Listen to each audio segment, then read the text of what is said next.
Right, so we shall begin. Right here we have the writing test.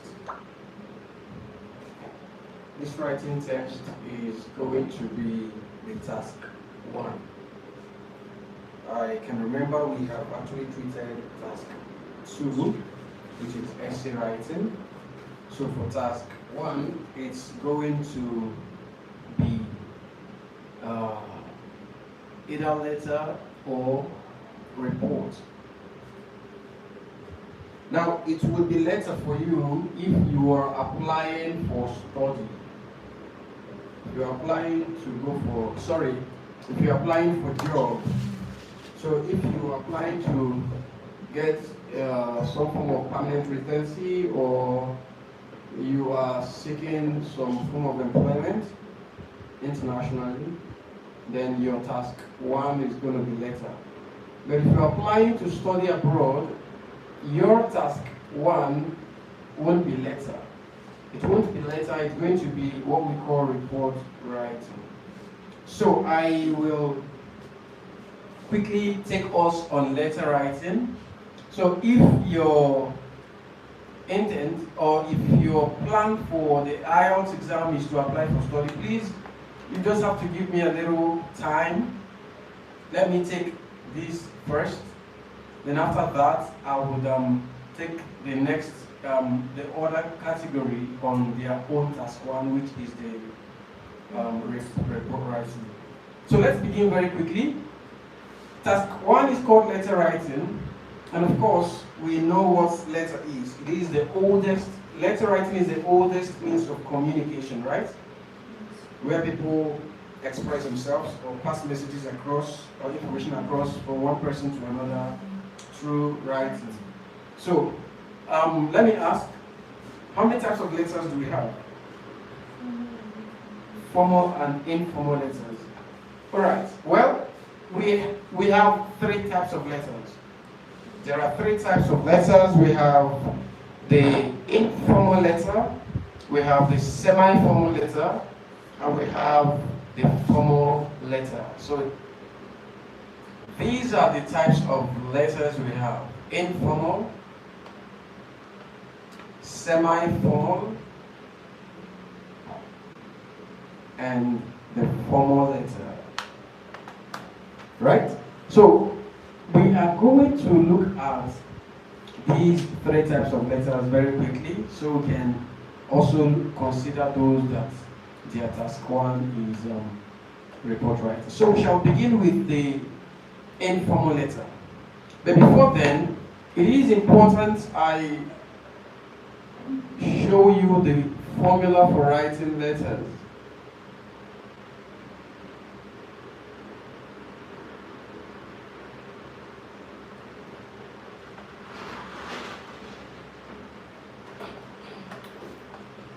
Okay, these are, or here is the formula for writing a letter.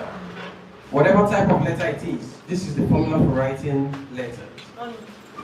So, good morning. Welcome. So, first and foremost, your letter should have salutation. So, you're meant to express salutation when you begin your letter. And then after that, you are expected to have 3 to 4 paragraphs. 3 to 4 paragraphs. You can see that the 4th paragraph here is optional. So it's not compulsory. So you can either have 3 compulsory paragraphs or you have 4 paragraphs. Then lastly, you're meant to have your closure. So let's look at the informal letter.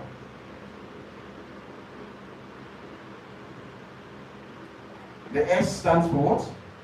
Salutation. All right.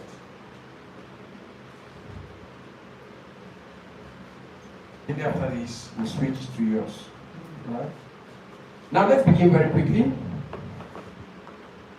Informal letters. What are informal letters? What are informal letters? There you go. No, you came first. Sorry? Okay, someone is trying to explain. What are informal letters? Okay, informal letters are, like she said, casual letters or letters that we write to people that we know. Example, like our friends and our parents. Informal letters, letters you write to people you know. Is that the same idea? Know their names. Yes, an unofficial letter. They are unofficial letters. All right. Daisy, how would you? Okay, Daisy, this is not for you, right? You're going for study. Rakib. Rakib, how will you define informal letters? Informal letter is just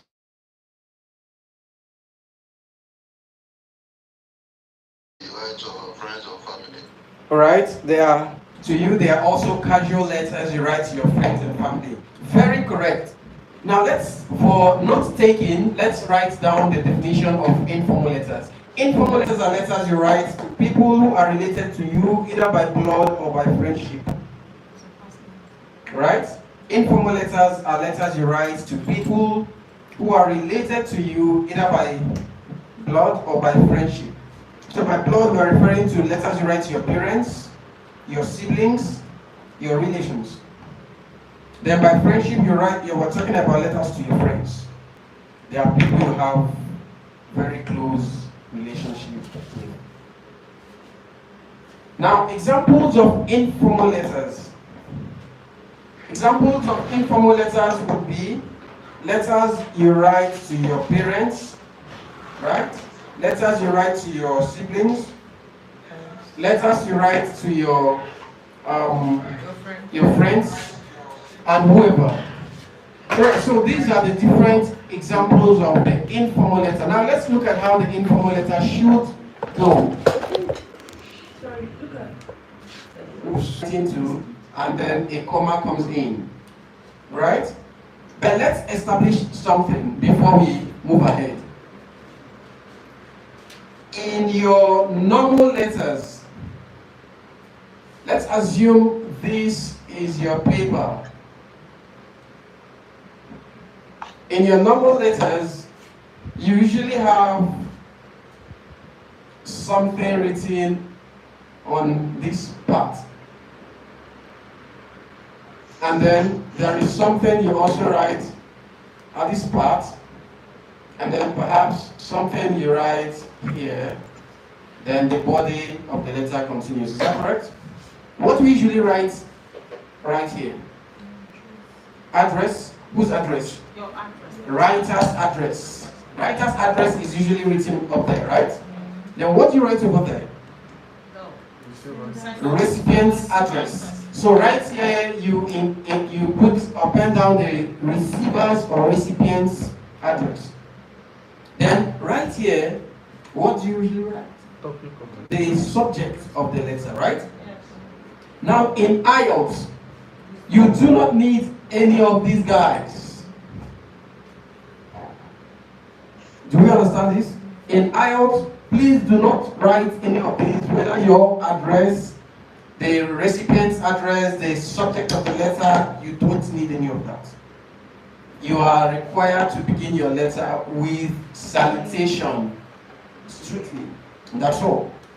You do not have time That's to a start formal letter or for formal letter. Any type of letter you're writing at all, go straight to salutation. Right?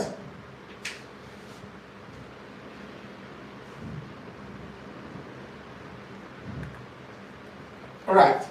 Now, salutation here, whatever expression you put here is largely dependent on your relationship with the person, how intimate you are with the person. Now, informal letter is that type of letter in IELTS that examiners expect you to express yourself as though you are having the normal rapport with the person. So you're meant to express yourself without bringing in official words, basically. You are free to bring in contractions. It's only in informal letters and during your speaking tests that you show off contractions. We remember what contractions are, right? Instead of writing cannot, you are to write can't. This is contraction.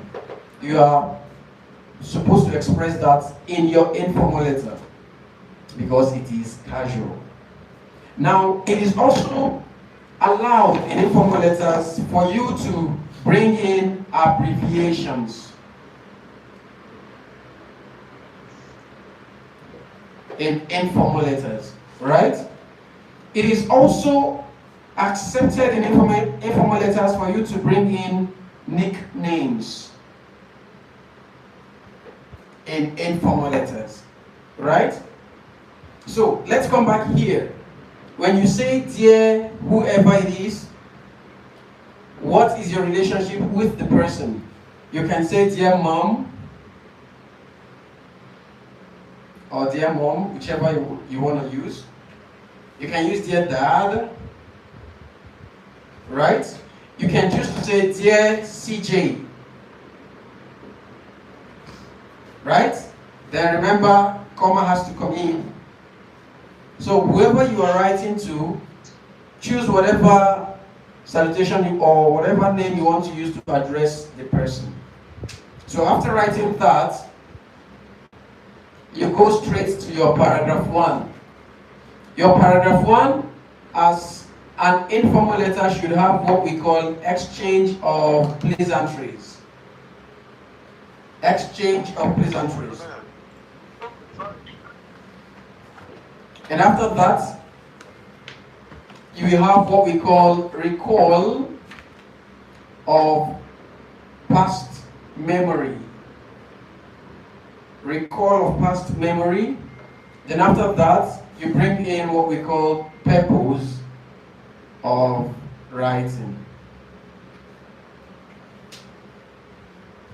Okay. Then your paragraph 2, you are expected to show off detailed purpose of writing. And to show off detailed purpose of writing, you're meant to bring in facts and figures.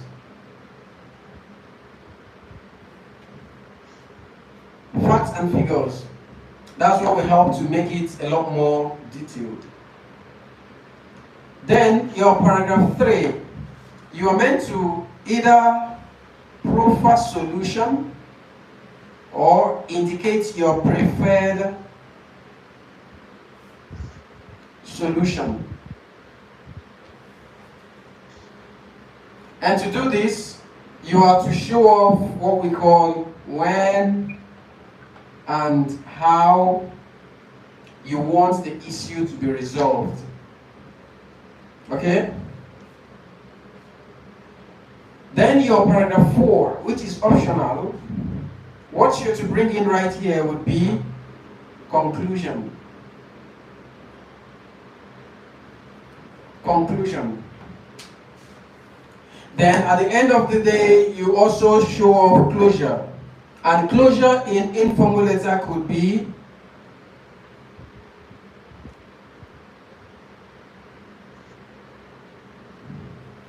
best wishes, comma, then whatever name you like to use.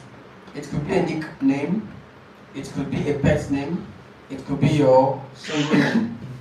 You can as well choose to say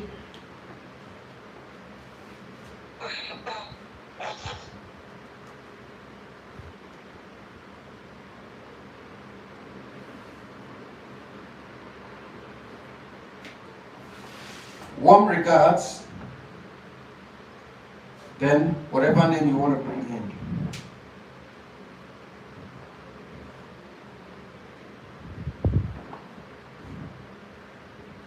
Okay. Thank you. So let's explain these templates of the informal letter.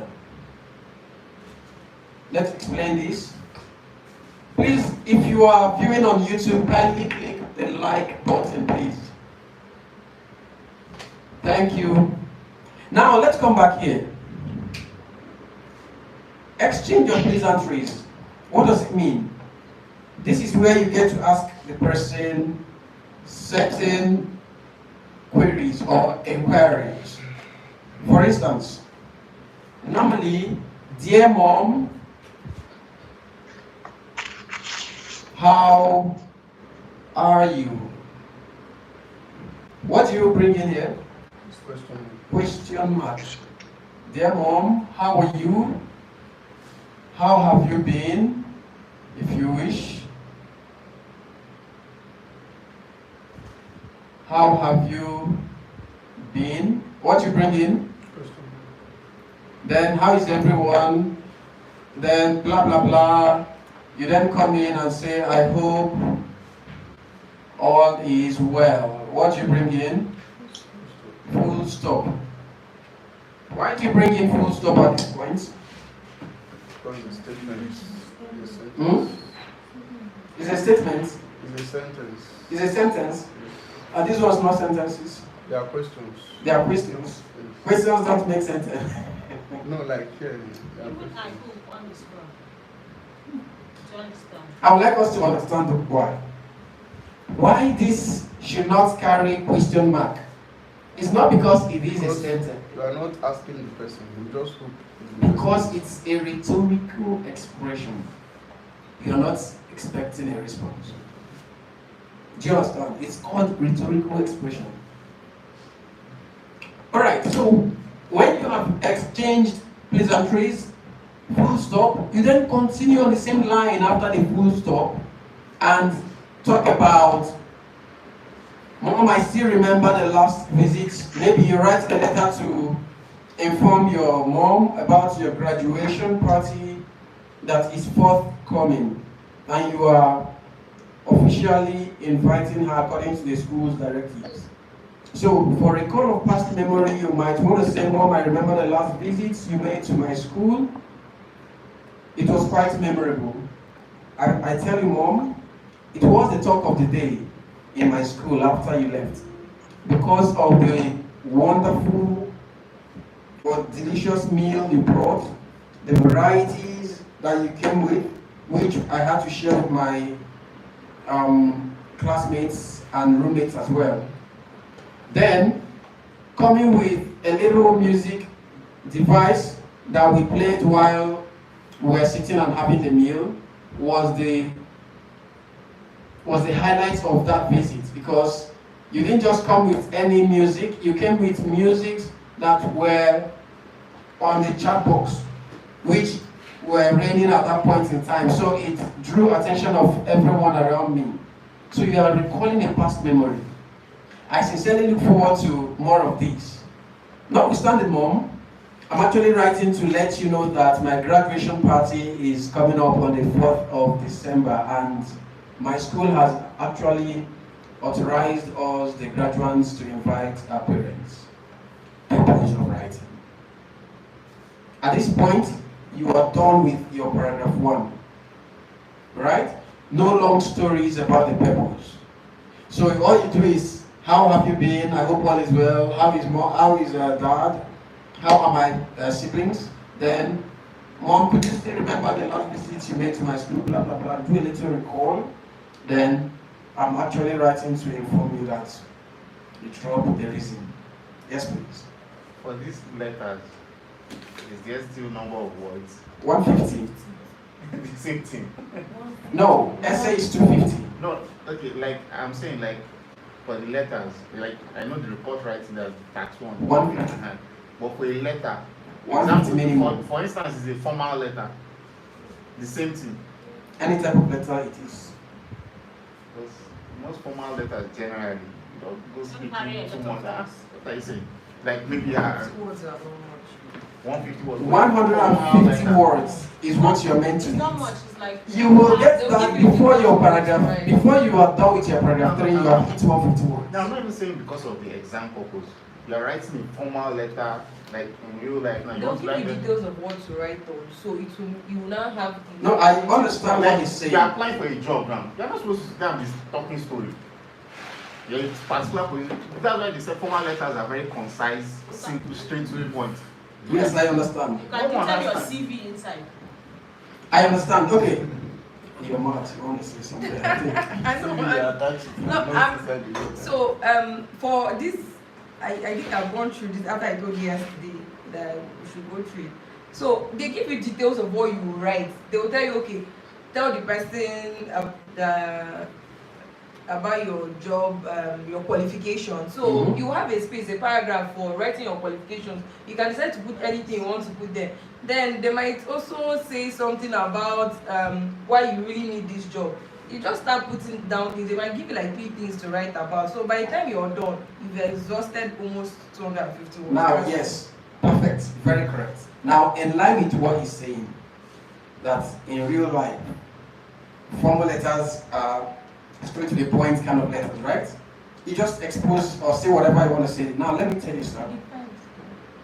Formal letters, true, they are straight to the point kind of letters.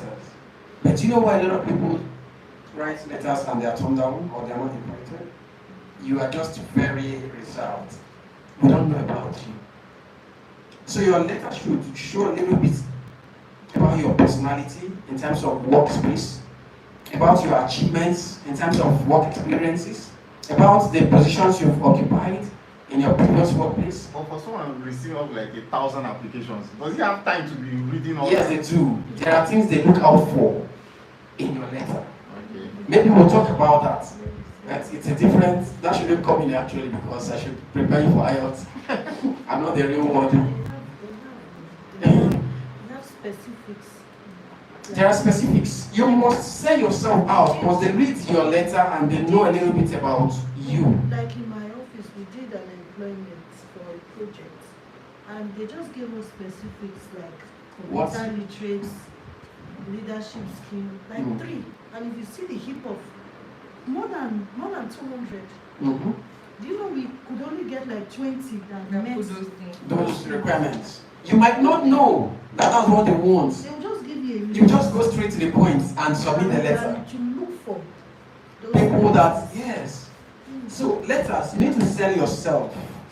You need to show off some skills, qualities, expositions, some practical successes or achievements you've made over time. Some Positions you've occupied. questions, they just want to know what you have done. Finish. That's all. Just So one. people write letters and they just read, they just trash. Because the key things they want to see are not there. But let's come back here. So after exposing or expressing yourself, then you make some recall of past memory or memories, then you indicate your purpose of writing. Paragraph 2, you're giving detail. Now this detail should be fact-like. Fact-like. Now what do you mean by fact-like? We talked about it in essay, right? It can make believe kind of information. Yes. So you want to say, how have you been? I trust all is well. Now I'm writing to let you know that my graduation party is coming up on the 4th of December and the school has authorized us to invite our parents. Full stop. Here, detail comes in. Well, Mom, the time is almost here. The time I've always been looking forward to graduating from this school and moving on to the next level. And this will come up on the 4th of December. We have the program of events given to us already. So I'll just give you a snippet of what you should expect. The program is meant to commence on the 10th, commence by 10 a.m. It's supposed to last for just 3 to 4 hours, depending on how things will play out on that day. I also want to hint you a little bit that you are meant to dress not too official and not too casual. The school wants to see everyone looking very sassy, in a way that you'll be free to express yourselves through dance moves. Also, you are free to prepare meals while coming. Of course, it would be nice you prepare meals that will accommodate 2 or 3 more persons, as few friends of mine might want to come around, stay at our own space, just to enjoy whatever meal you are coming with. This program has made provisions for parents of best graduating students to give little validatory speech. Of course, I've always made you proud over the years, so it's high time that I bring you to the podium to sell you out to the world, where you have to say a little thing about me. So please make a little thing you like to say about me on that day. You're giving details. Now the details right here I've highlighted the program of events. I've also given you a little figure, talking about 3 to 4 students in figure, not spells. Talking about the dates when the program will take place, talking about the time. These things you must write in figures and not words. Okay? Now, after that, you go to your third paragraph, where you talk about solution. Now, this solution, some people say, do you bring solution in letter? Yes, you bring solution in letter. For instance, it is an informal letter. What is the solution? You are telling your mom, because of the high rated nature of this graduation, it will be nice for you to come early so you have the front seat. And coming early might be you coming a night before, or you come pretty early that morning. School made provisions for lodge where parents who decide to come a night before can stay overnight before the D-Day. So please let me know ahead of time, so I would also pass that to the school authority and management to make provisions for you if you'd like to come a night before, so we could also catch up prior to the D-Day.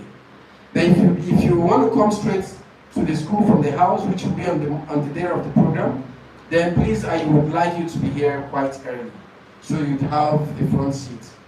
That's the solution, right? Also, talking about bringing additional meals, the type of drinks that are allowed. Of course, they might not want alcohol because they are students. They might just want soft drinks, wine, things, or natural juice that parents can come with. So those are solutions too. So you establish. This should be under 15. No. Paragraph 3. So I'm just giving you instances of solutions. So coming early is a solution. Bringing the type of drinks that are acceptable are solutions. Right? Making prior plans, either to stay overnight or coming straight to the school. These are solutions too. So you want to establish all of that, when and how. Then your 4th paragraph, you're talking about conclusion. So your conclusion for informal letter, you're simply expressing, thank you so much, Mom. You've always been there for me at all time, whenever I need you. Now, this will be a very memorable day for me, and I look forward to seeing you. And perhaps if you can come with your friends, that would be awesome. Thank you so much, and may God continue to bless you for me. Best wishes or warm regards. Thank you.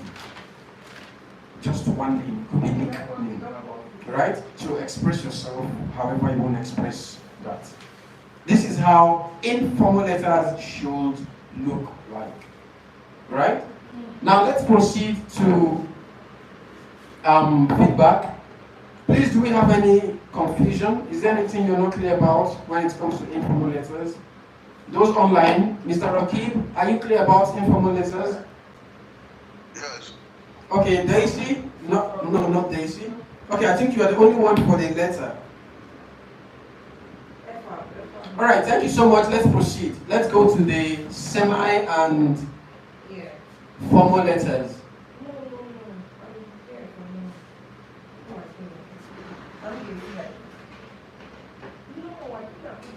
So let's look at the formal letters. The formal letters and the semi-formal letters. They are very similar, right? So I'm going to juggle the two together. Now, what's the difference between the semi-formal letters and the formal letters? First, formal letters are letters that are meant to be official. They are letters you write straight to someone occupying an official position that you have no relationship with, right? So formal letters you write and you accord formal qualities and characteristics. You don't know who is there, so you just write it and it has to be very formal. Then the semi-formal letters, these are letters you write to people that you have official relationship with. Right? Semi-formal letters are letters you write to people that you have official relationship with. Now let's look at examples of the formal letters. Examples of formal letters would be letters you write for employment. Letters you write applying for jobs. They are formal letters. Okay? Letters you write bidding for contracts. These are formal letters. Right? Letters you write for resignation. Resignations are formal letters as well. Right? Letters you write to media houses. These are also formal letters. So, now let's look at semi-formal letters. What are semi-formal letters? Semi-formal letters are letters you write to people that you have official relationship with, and examples would be letters you write to your lecturers, letters you write to your professors, letters you write to your children's school management or authority, letters you write to your landlord, letters you write to your clergy, letters you write to your monarchs, letters you write to owner of maybe a business firm that you have been patronizing over time. These are semi-formal letters. Please, you need to actually understand the difference. Now let's look at formal letters. How do you differentiate? In formal letters, it will tell you write a letter to the manager. It tells you, or it indicates just the position. And you don't know who is there, if it's a man or a woman. Do you understand? So at that point, it is a formal letter. But if it is going to be a semi-formal letter, it will tell you write a letter to your former employer.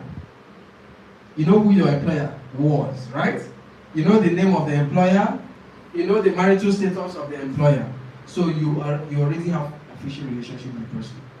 It might be write a letter to your former office or workplace and request for a recommendation or reference letter. You know who to address the letter to. Do you understand this? It could be write a letter for permission from your office. You know who to address the letter to.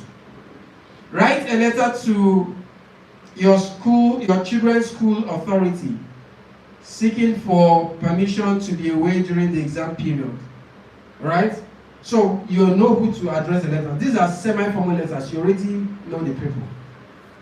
So let's understand how to apply the formula when treating the semi-formal and the formal letters.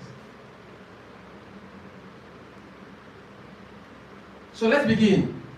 For semi-formal letter, the salutation should be, of course, you must begin with dear. Dear who? It could be dear Mr. Richie. No. Dear Mr. Richie. It could be dear Mrs. Davis. It could be dear Miss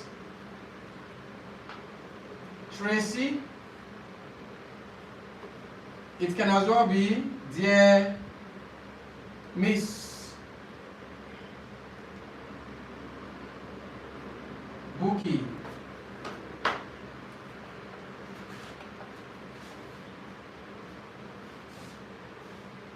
Okay, but for formal letters, there is only one standard approach, and that's dear sir / madam. Because you don't know if it's a male or a female that's there. Right? Now let's go to paragraph 1. For your paragraph 1, under semi-formal letters, you want to exchange pleasantries if you wish. But this is optional. This is optional. And after that, bring in your purpose of writing. But if it is the formal letter, you have no business exchanging pleasantries to the person you're writing the letter to. Alright? So you have to go straight to your purpose of writing. Like we said earlier, it's a straight to the point kind of letter, right? Then paragraph 2. You are talking about detailed purpose of writing. And this will require you to bring in facts and figures.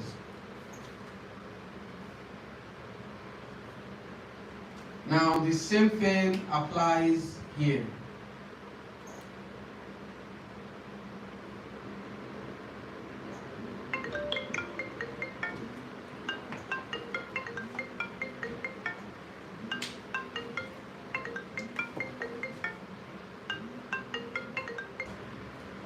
Alright, so detailed purpose of writing is what comes in here. And then to express the detail, you have to bring in facts and figures. Now, the same thing applies when you're treating your formal letters, okay? Now let's go to the third paragraph. What comes in? You are to either proffer solution or you indicate your preferred solution.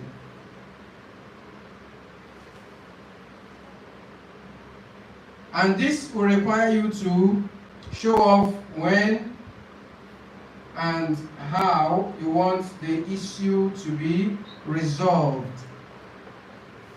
Now, same thing applies here.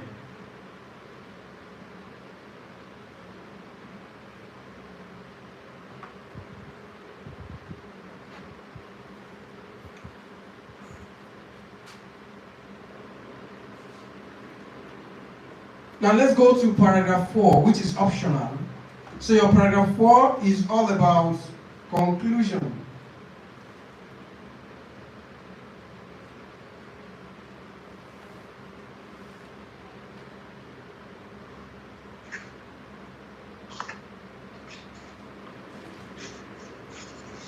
And same thing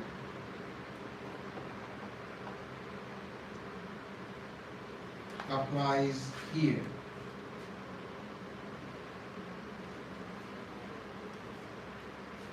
Then your closure for a semi-formal letter, it is best to simply say yours sincerely, comma, then you bring in first and last name. Yours sincerely, then first and last name for semi-formal letter. Although you see people who would say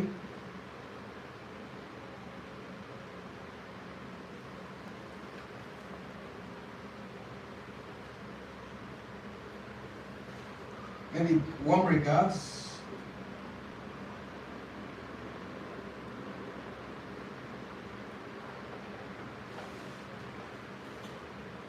then first and last name. So I'm saying kind regards, first and last name. But if it is a formal letter, there is only one standard template, and that would be yours faithfully,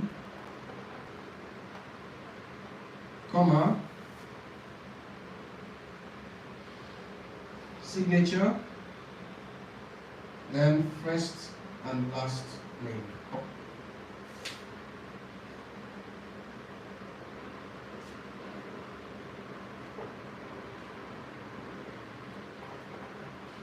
Okay, so these are the structures of your semi-formal letters and your formal letters. Now let's talk about them very briefly. Semi-formal letters, like I said earlier, are are letters you write to people that you have official relationship with. So first and foremost, you know the marital status of the person, if it's a male or female that's occupying that position. Then you get to know the person's official name. At your place of work, you know what you address people by their names. Mr. Charles, Dr. this, Miss that. So when you are writing the letter, you must also address the person by the official name. Just one name is perfect. Okay? So after that, comma comes in, then your paragraph 1, or alternatively, or optionally rather, optionally you're meant to exchange pleasantry. Optional. It's not compulsory. But if you choose to express pleasantries, you are meant to restrict your pleasantries to your official relationship. Don't go asking your HR how the family is. You have no business with the family. If you are writing to request a reference letter from your HR, you are strictly meant to exchange pleasantries if you choose to by saying, "How are you, Mr. Richie?" or "How are you? How are you? I trust that the standard of the welfare at the office has improved tremendously, as well as patronage." Right? So you are restricting your pleasantries to that official relationship.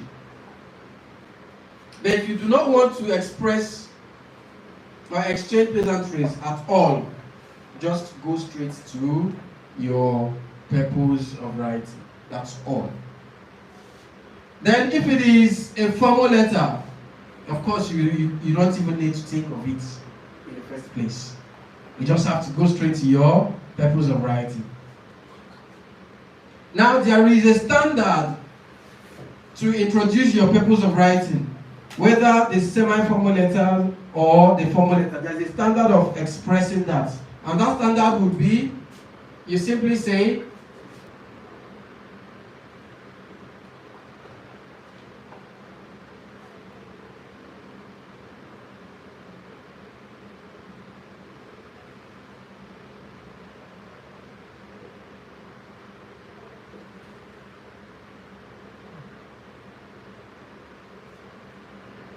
here is the standard.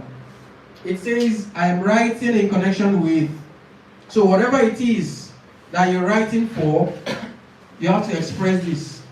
So if at the end of your exchange of pleasantries, if you wish to, you then go straight to say, "I am writing in connection with my need for a reference letter." Do you understand? I'm writing in connection with an advert you published on one of the daily newspapers, inviting interested and qualified applicants to put in the application for the position of XYZ, right? So that's why you are writing. Now let's proceed to paragraph 2. Paragraph 2, you bring in your detailed purpose of writing. So this is where you now express what you want from the person you're writing to, right? So for semi-formal letter where you're writing for a reference letter, you now begin to talk about the fact that I recently applied for the position of XYZ with so and so company, and they have considered my application. However, they are asking or requesting a recommendation letter from my former office or place of work. And for this, I would like to appeal for a copy of such from you. This would largely determine my resumption with them. Because they might not be having more time to actually interview me or put me through the interview again after the series of interviews we've had, they will want to see what I have done and achieved in this office. So I would like you to indicate my so and so, my ability to work with so and so team, my ability to be innovative, my creative thinking. Just establish all of these points. You are given details. So your ability to work for so and so number of hours, your ability to work consecutively for 30 days without taking a break. So you talk about all of these, you are bringing in facts and figures, right? So these are information you are to bring in. But if it is a formal letter, your detailed purpose of writing, you might want to introduce yourself. You might want to talk about the number of years of experience you've actually worked. You want to talk about where you've covered, what positions you've occupied over the years. You want to talk about a few things about yourself. These are information you need to actually talk about when you are writing your second paragraph. Then your paragraph 3.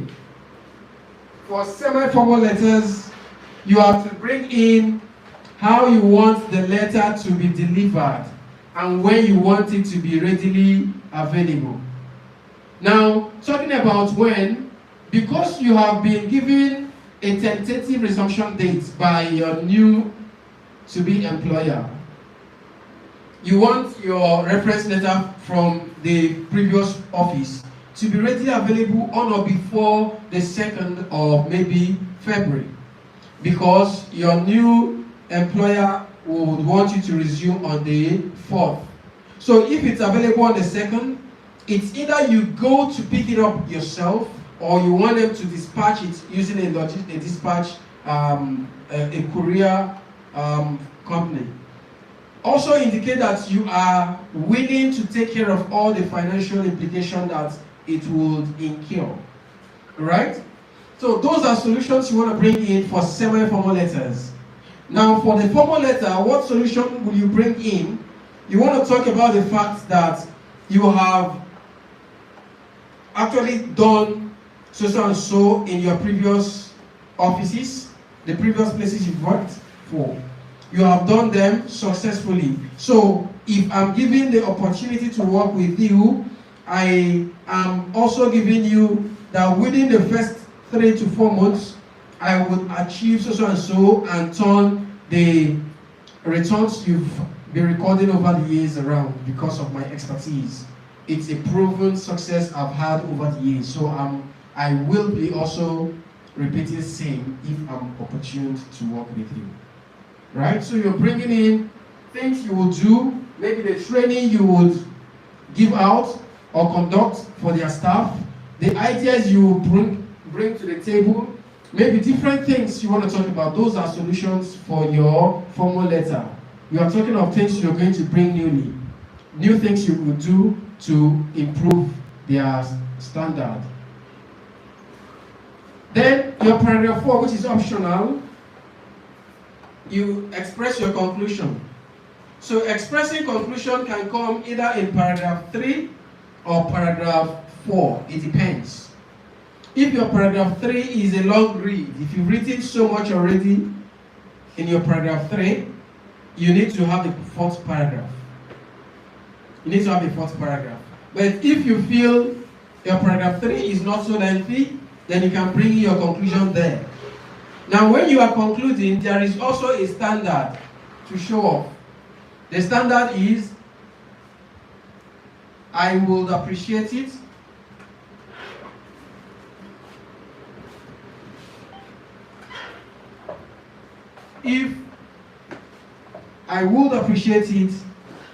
if that's the way to begin to conclude your essay. Sorry, your letter. Then, after the conclusion, your closure comes in. Like we said, you close your letter by either saying yours sincerely, then your first and last name. Or you close your letter by saying warm regards, for semi-formal letters specifically, warm regards, then your first and last name. And that's it. You do not sign, you don't need to append your signature for a semi-formal letter. But if it is a formal letter, you express yours faithfully, then append your signature, and then bring your first and last name. And that's it. Yes, please. Semi-letter. Semi-formal. Semi-formal letter. Where does it come? Pardon? At what point do you write a semi-formal letter? In IELTS or in real life? In real life. When you are writing letter for permission to travel. That's a semi-formal letter. When you are writing a letter to your lecturer to notify him or her about something, it is semi-formal letter. When you're writing a letter to your landlord to complain about something about the house, it is semi-formal letter. When you're writing to your clergy, maybe your imam, your pastor, your reverend priest, is a semi-formal letter. When you're writing to the monarch of your community, it is a semi-formal letter. Why is it a semi-formal letter?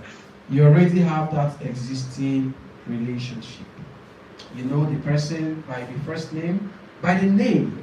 You know the person's marital status. You have established a level of relationship. That's for Nigeria.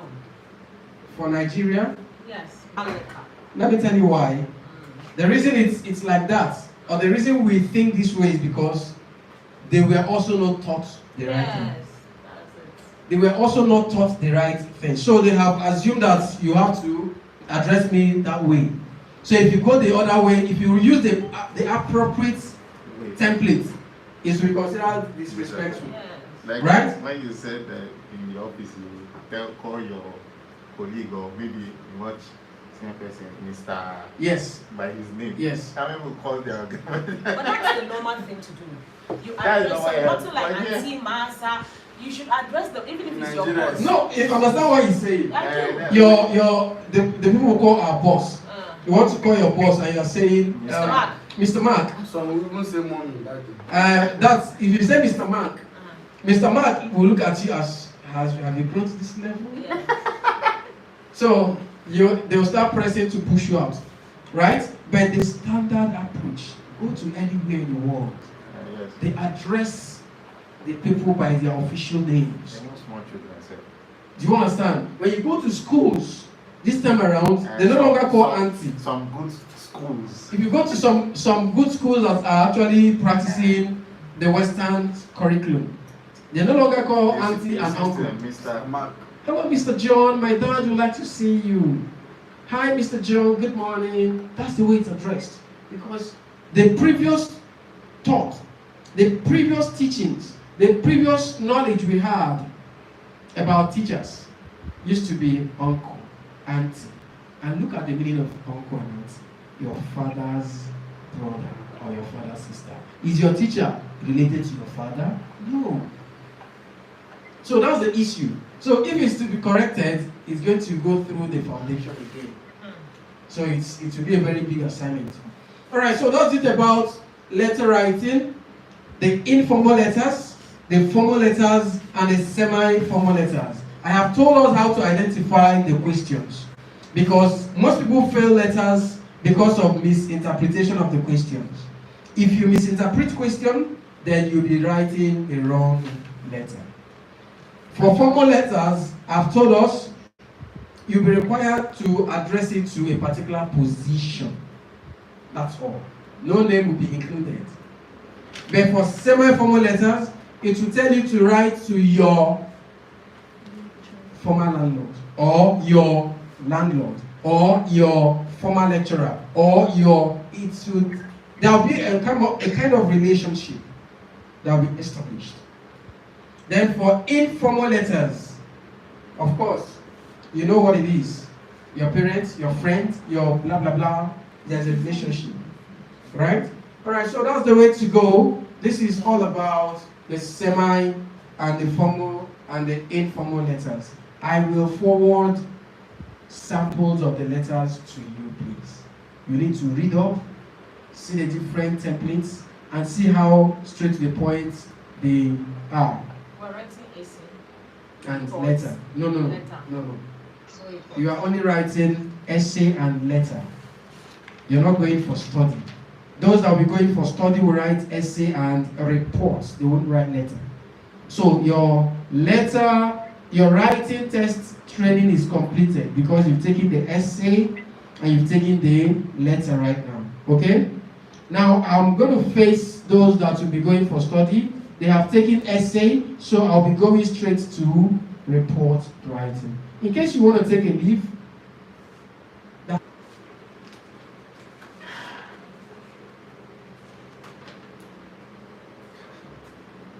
Alright, so let's begin.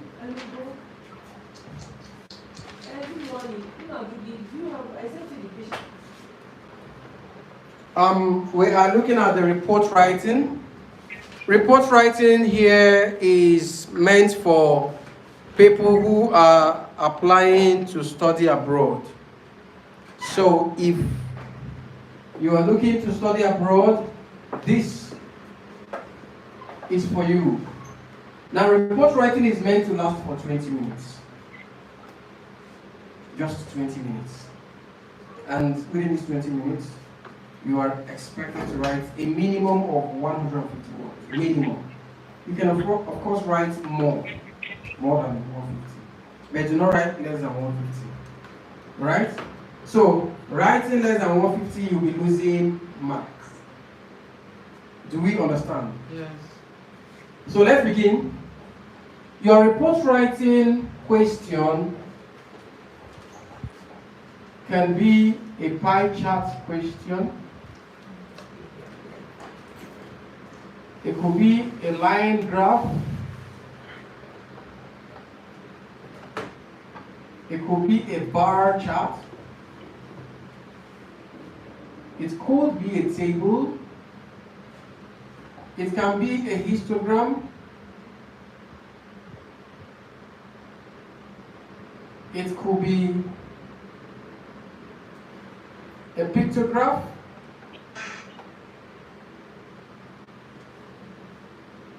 It can also be an infographic.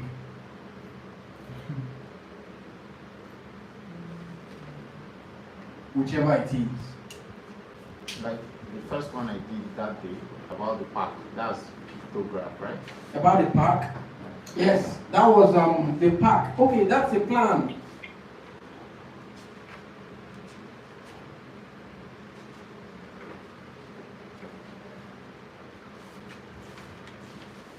That's a plan.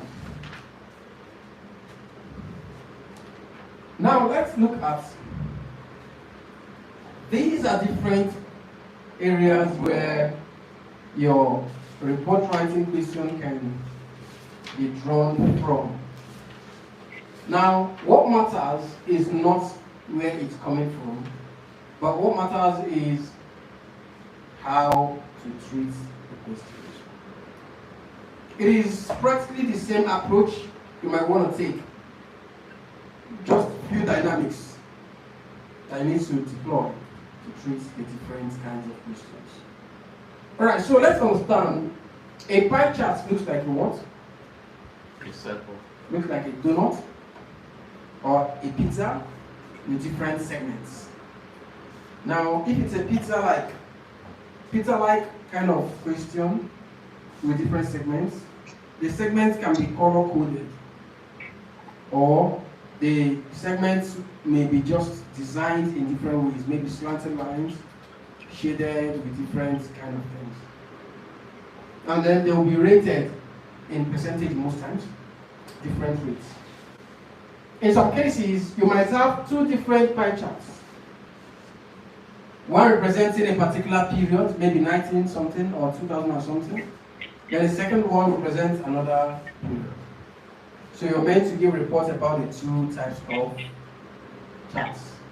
You talk about the two, right? Remember that the two different charts will bear the same different items. Maybe on the first pie chart you have marshmallows, chocolates, butter, blah blah blah. Then the second one also have those things, but you then see different rates and different years, right? So you're meant to talk about the different periods and the different years. Line graph. For line graph, you will see a kind of graph that has lines.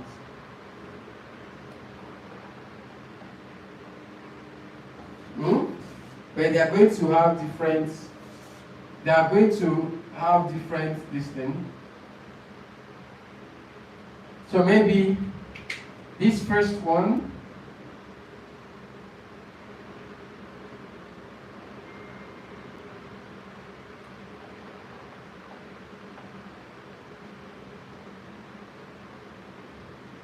Then another one would come this way.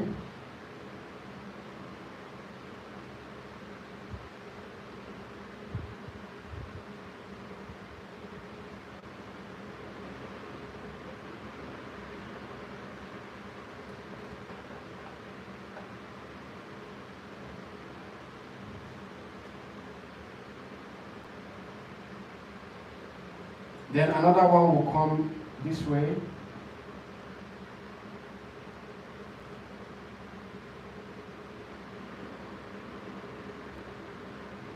Oops. Oh, I'm shooting the one I've actually.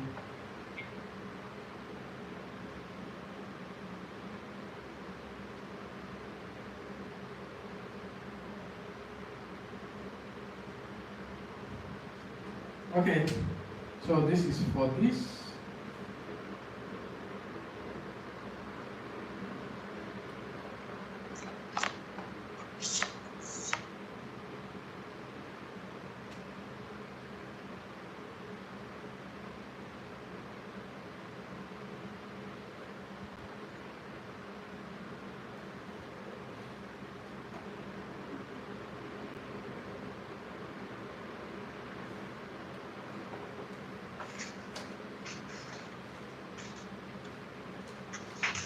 Now let's look at, you would notice different designs right there, right? This one has more of long broken lines, right? This one has more of short broken lines. This can be considered to be dotted lines. So they would each represent different items, right? Then you see different years right here. And you see different units right here. So when you get to this point,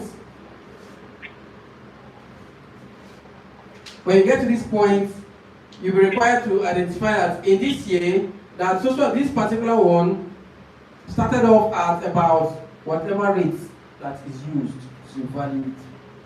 Maybe it could be percentage, it could be billions of dollars, it could be tons of whatever it is.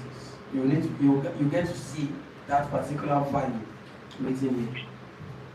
So this is how line graph looks like. So you begin to talk about how the movement actually went.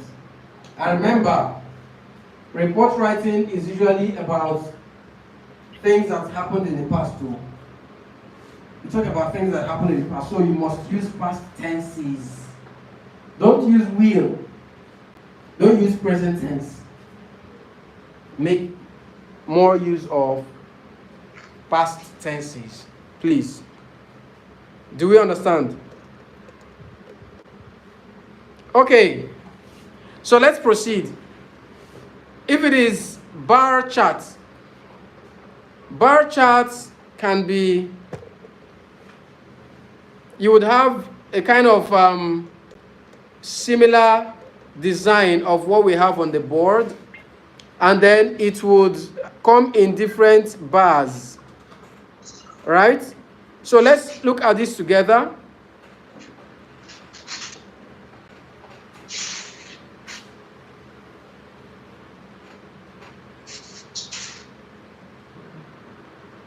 All right, so this is the way a bar chart looks like. Bar charts. So you're meant to actually talk about the different things you have there. Here, you will notice that the bars are independent. Is that correct? Yes. So they are standing on their own. Now, you will also observe that there is what we call histogram. Histogram also looks like this guy, but there is a difference. The difference is that histogram links on one another. They join together. So if I'm to do histogram now, this one will begin from this point. Then this one will also get to this point. Do you understand the difference? Yes. Daisy, do you understand what I'm explaining? Mrs. Scotty, are you there?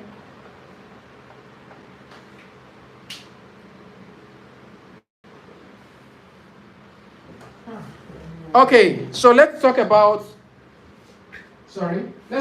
table. For table, you'll be given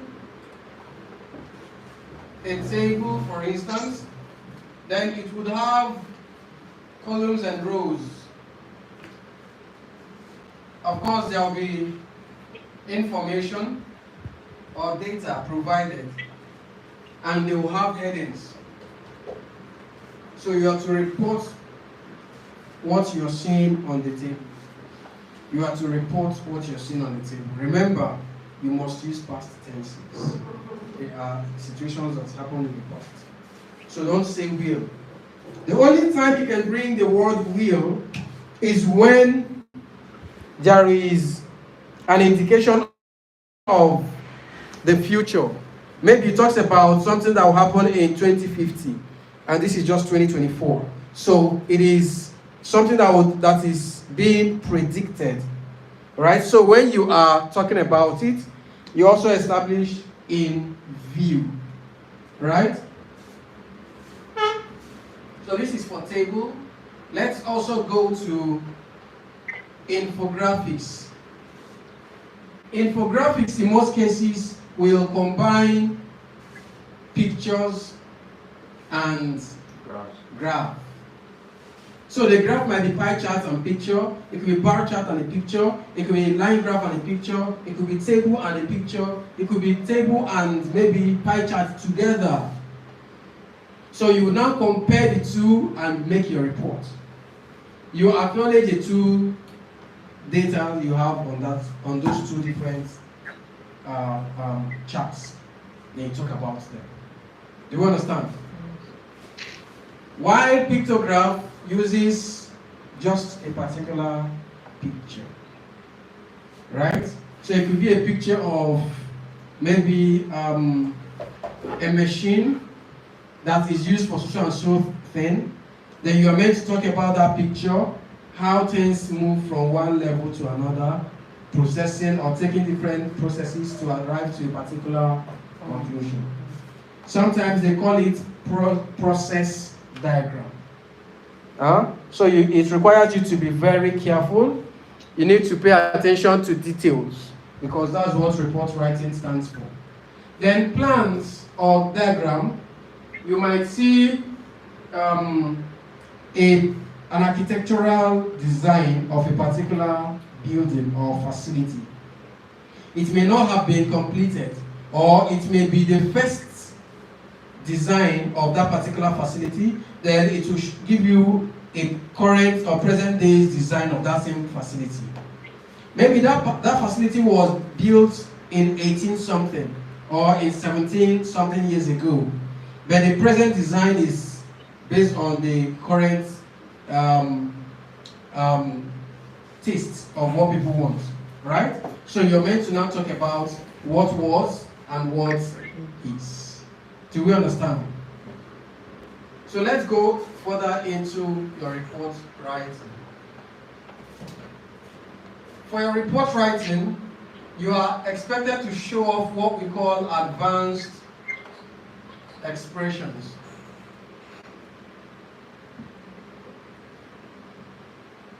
For advanced expressions, you have to bring in 3 different things. You have to bring in linking words. You have to bring in sequencers. And you have to bring in academic words.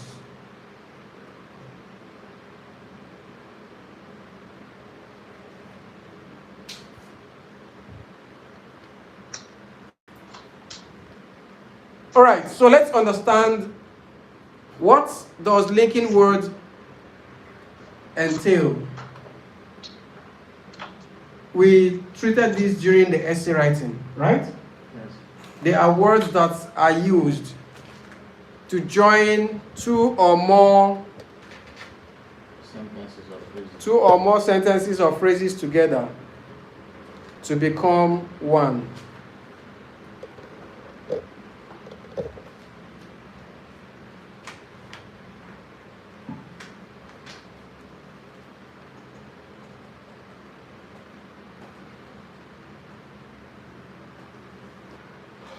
Okay, so let's proceed.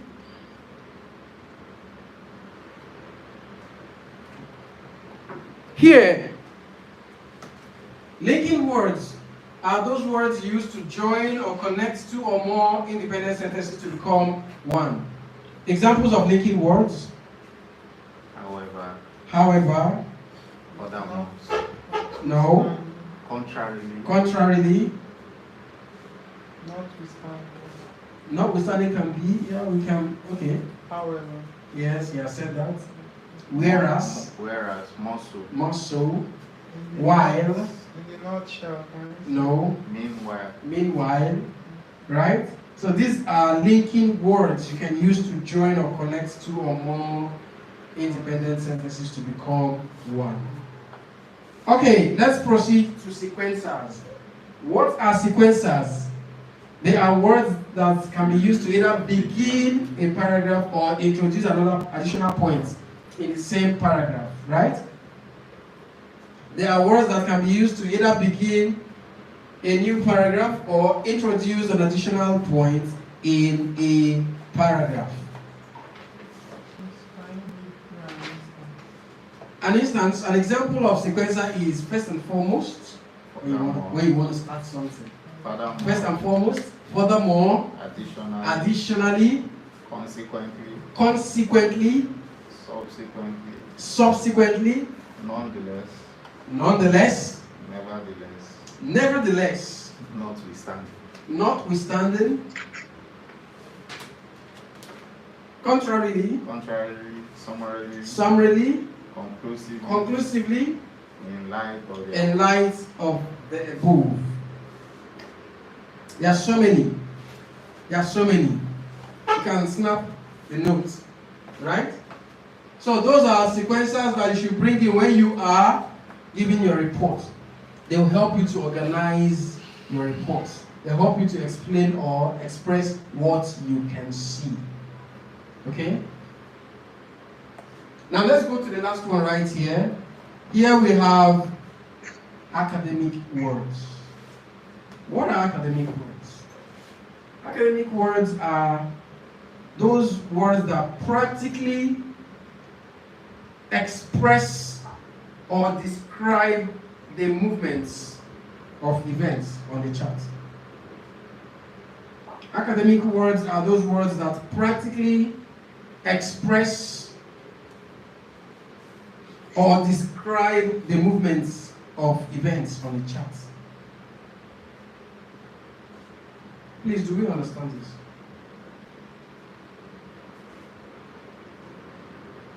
Mrs. Cord, are you following? Yes, I'm here. Daisy, are you there? Yes, but I didn't catch what you just said. I said that academic words are those words that practically describe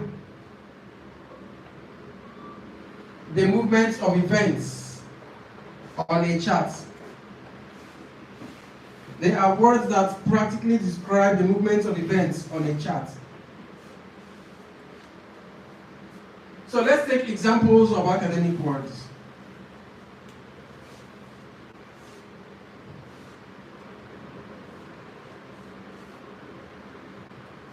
Loss. Please repeat. Loss.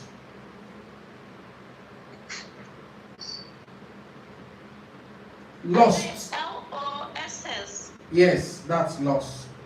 Loss. Lost. Decline.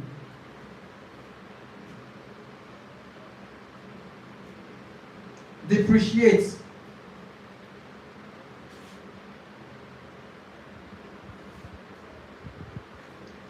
Fall.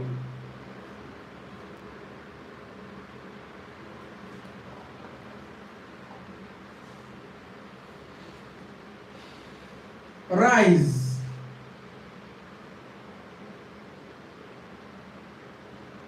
Rose.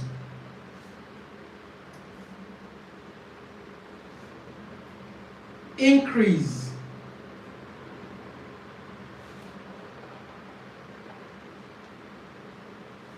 appreciate,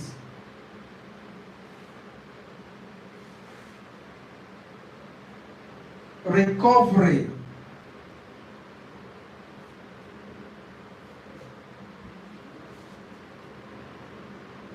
fluctuate,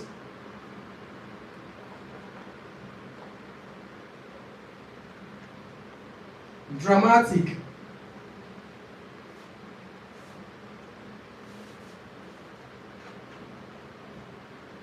instability,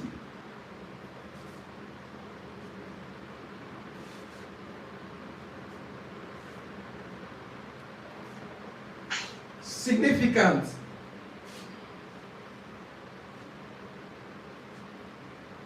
remarkable,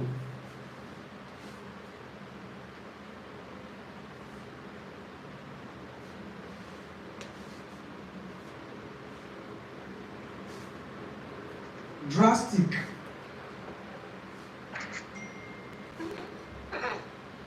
Repeat, please. what was the last word you heard? Drastic. That was the last word I said. Can I continue? Yes. Right. Surge, Search. surge, surge, surge, Search.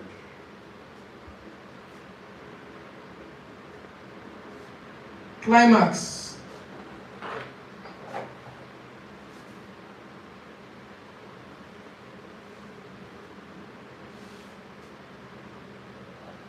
apex,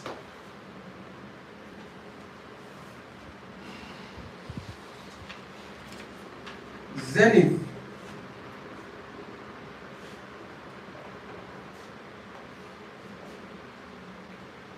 highest,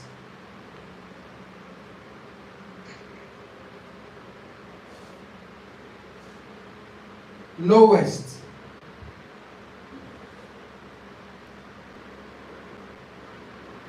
least,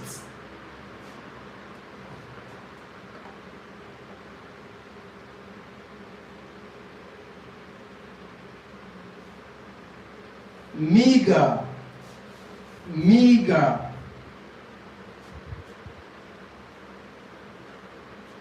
trajectory, Spell bigger.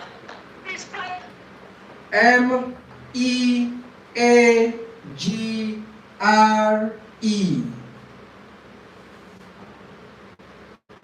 meager,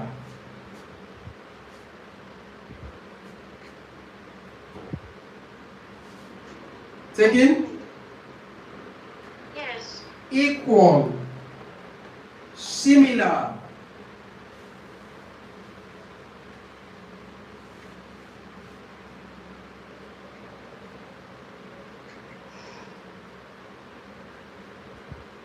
okay, so these are some of the academic words you should please make use of whenever you're writing a report. They are advanced words, and they are the words that would help you scoop in a lot of marks because they are describing practically what is on your chart.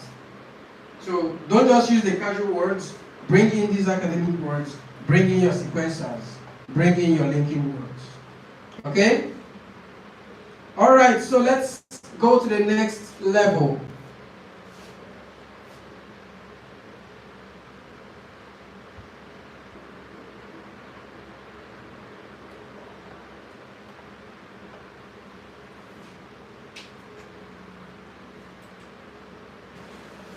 Has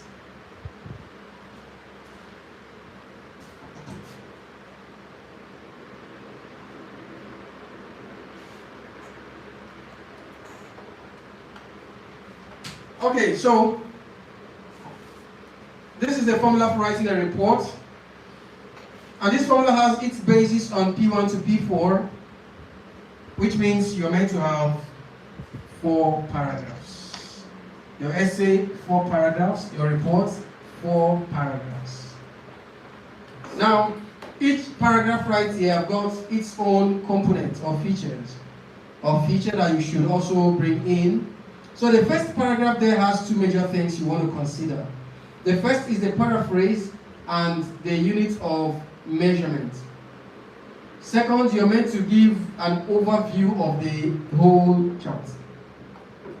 And to start the paragraph for the overview, you are advised to use the word overall, because you want to give a total or holistic description, right? Then your third paragraph is about comparison. Comparison, that's the third paragraph. You're meant to begin with the word comparatively, because you want to begin to compare. But this comparatively, is it an academic word or No, it's just an advanced word. Then the fourth paragraph, you have to bring in, maybe if you couldn't exhaust your comparison in paragraph 3, you come to your paragraph 4 and do the remaining comparison. Then you close your report. Not conclude. We don't conclude the report. You close your report. Okay? Alright, so let's begin. During your report writing, the first thing you're meant to do is to paraphrase the question. You're meant to paraphrase the question. Right? Writing. When you begin your report writing, here is the question. Please, if you have it, can you read to me the question in the box? The graph below The graph below shows the spending of UK comparisons where relevant. were relevant. Full stop. Okay. So those online, we have the question on the board. Watch your phone. We have the question right there on the board. Please, in the next 2 minutes, I want us to paraphrase the question. Somewhere on your notes, you read out whatever you were able to paraphrase. Just in 2 minutes, please. Our time starts now.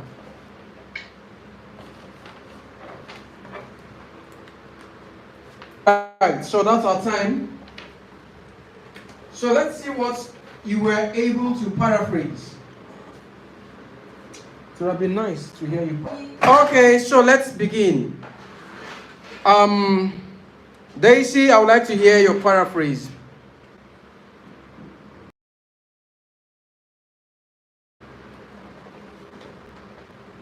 Please, we're waiting. Unmute your mic. We can't hear you. Hello, Daisy, we are waiting for you, please.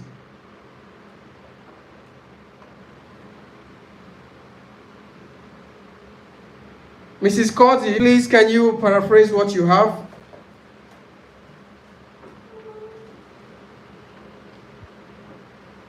All right, since they are not ready with their paraphrase, let's begin with those in the class. Okay, let me hear what she paraphrased. The graph beneath portrays the expenditure of UK occupants on trips to other countries between 1993 and 2013. Thank you so much. I would give you 3.5 over 5. 3.5 over 5. Yes, please.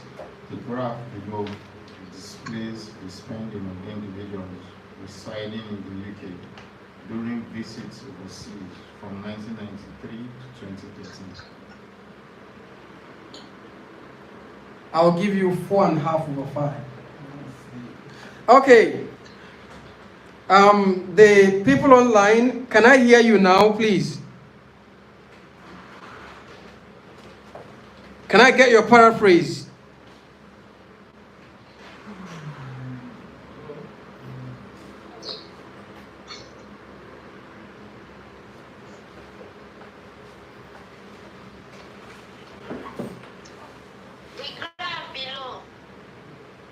Hello, can you hear me? I can hear you now.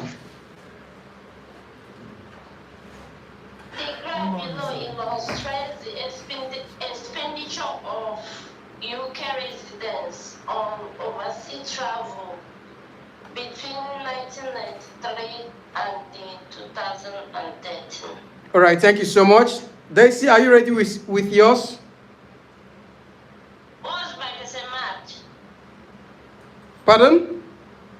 How percentage? What's by mark? Okay, this is about 3/5 actually, because I have some reservations. Yes. All right, Daisy isn't ready with what she has paraphrased, so let's proceed. Remember, during the essay session, I taught us how to make your paraphrase, how to make it come out in the shortest time possible. So right there on your question paper with your pencil, all you need to do will be to identify the words you can change, right? That will mean the same thing in this context. Now, if you do that within 10 seconds or 15 seconds maximum, then within the next 25 seconds, you are already done with your paraphrase. So let's begin. The question says the graph below. Why do we have below? Because on the paper, the graph comes after this question. But on your answer sheet, will there be graph? No. So if you say below, what should the examiners look for? Nothing. Right? So you don't need to use anything that connotes below to substitute this guy. So you want to say, when you paraphrase this guy, you are saying the provided or the given. Do you understand? Then IELTS will deliberately use the general word or terminology for a particular assignment or task or event. Then when you are paraphrasing that particular general word, we want you to be very specific to whatever thing it is that you're seeing. So what type of graph is on the question paper? It's a line graph. Perfect. So you are to use the word directly. So you are to say the given line graph.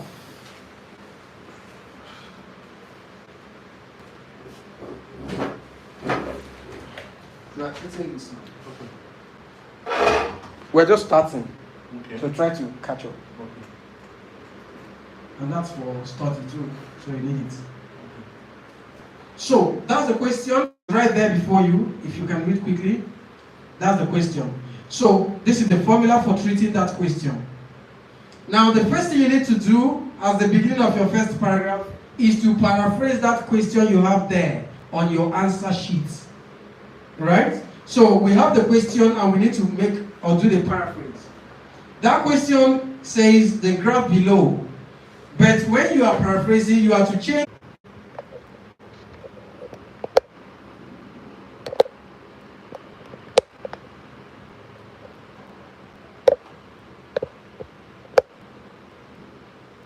Okay, so I'll take that again. The given line graph shows the amount of money spent by indwellers of the United Kingdom. The question is giving you the acronym of the country, UK. So when you are paraphrasing, you have to give the full name. UK is the United Kingdom, right? So the given line graph illustrates the amount of money spent by the indwellers of the United Kingdom during their trips overseas between a period of 20 years, ranging from 1993 to 2013. Do we understand this? United Kingdom. Please repeat. During All right, I'll take that again. The given line graph illustrates the amount of money spent by the indwellers of the United Kingdom during their trips overseas between a period of 20 years, ranging from 1993 to 2013.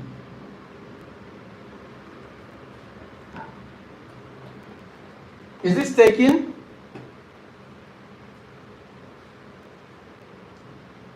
Is it clear to us? yes. Okay. So that is the paraphrase. So let me write that out just for note taking.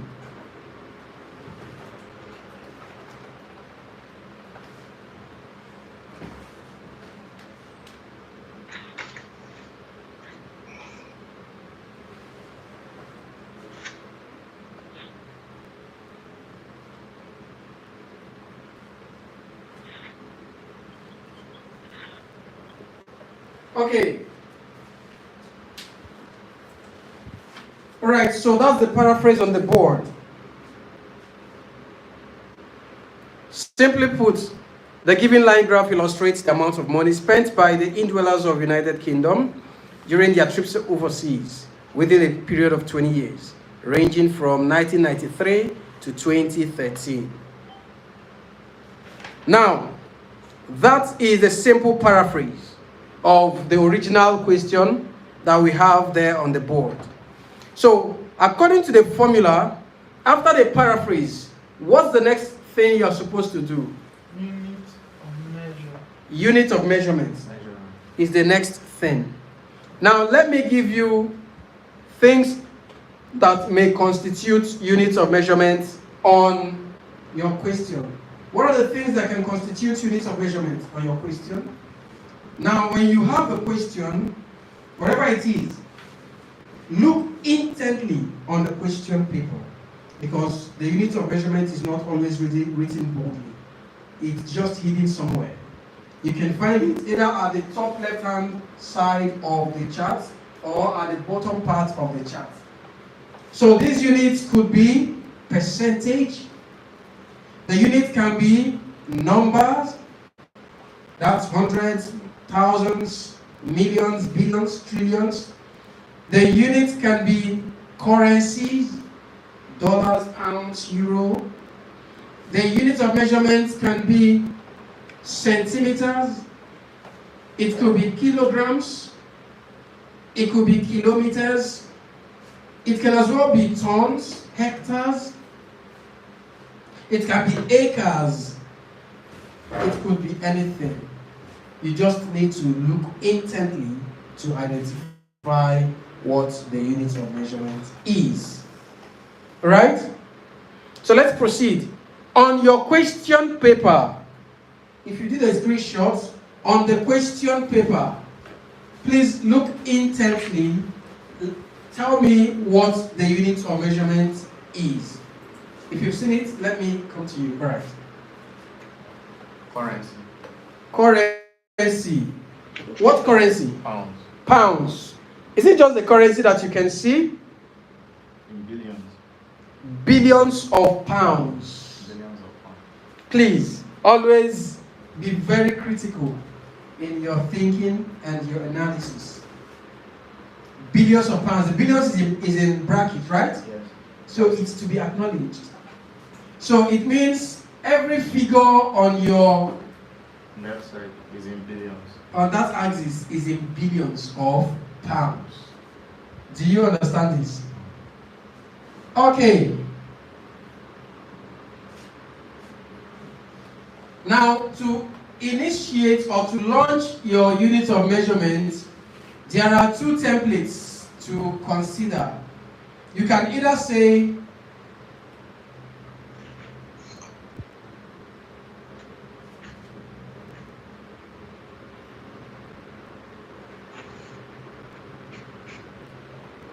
or you say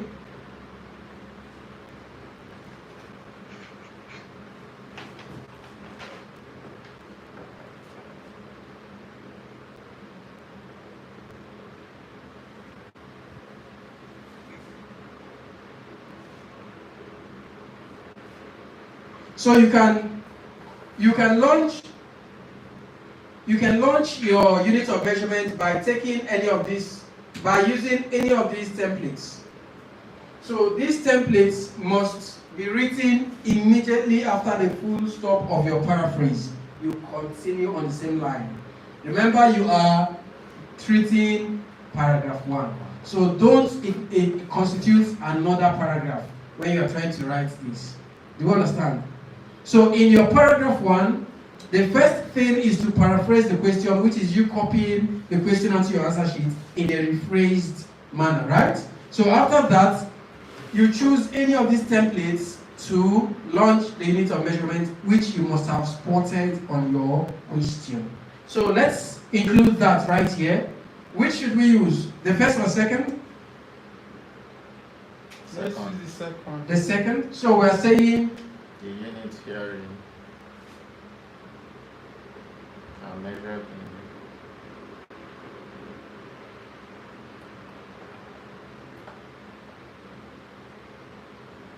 In what? Billions of dollars. Of pounds, sorry.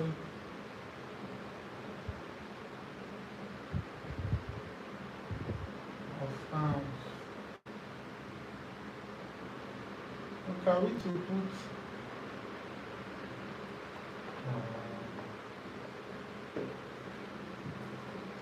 Okay, so at this point, my paragraph 1 is completed. Very straight to the point. so sir. Please can I? Okay. So, for continuation and continuity, Where I'm going to, they are not there are close dates. there are two standards or two templates to introduce the unit of measurement. So we chose to use the second one. Now our paraphrase ended at this point. So after the paraphrase, we are bringing in the unit of measurement to the same paragraph, just immediately after the full stop of the paraphrase. So we have just written the units herein are measured in billions of pounds.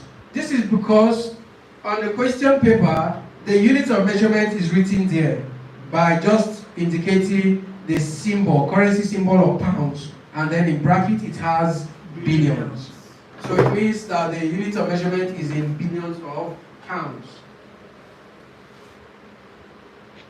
So at this point, you are done with the paragraph 1. Daisy, do you understand this? Mrs. Cody, can you hear me? Yes, I can hear you now, but I was out since. Yes, that's why I went back to the parts that we treated. So I have to do it for you to catch up. Okay. So is it clear? Yes. All right, Daisy, let me know if it's clear to you.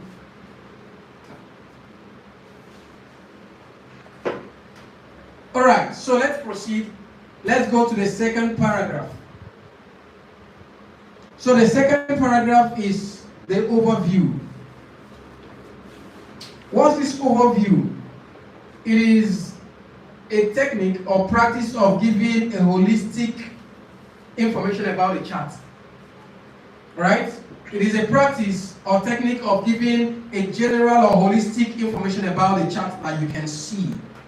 So you're giving an overview of what the chart appears to look like. Right? Now, when you're giving the overview, do not make mention of any value.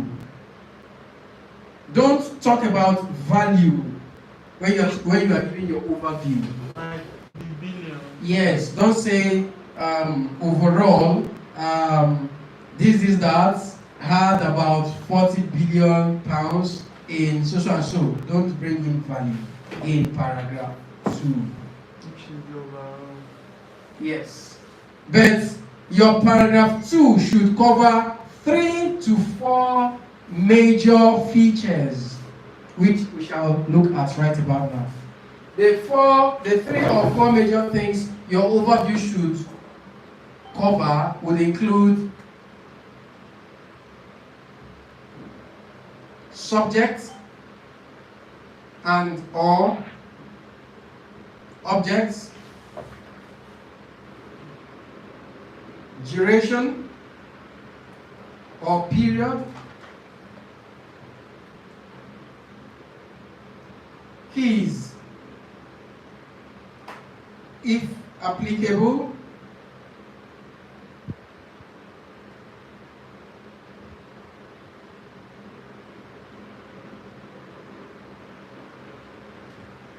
then lastly we have highest,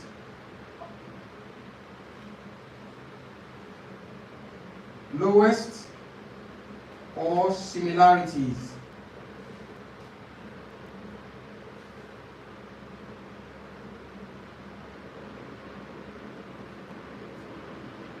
These are the 3 to 4 areas your paragraph 2 should cover. Do we understand this? We're going to treat it, but I'm going to also take that.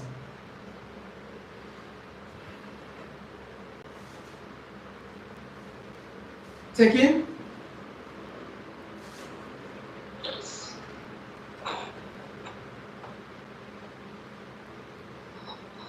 Say highest, lowest. / similarities. So to begin the paragraph 2, please, you may want to write quickly.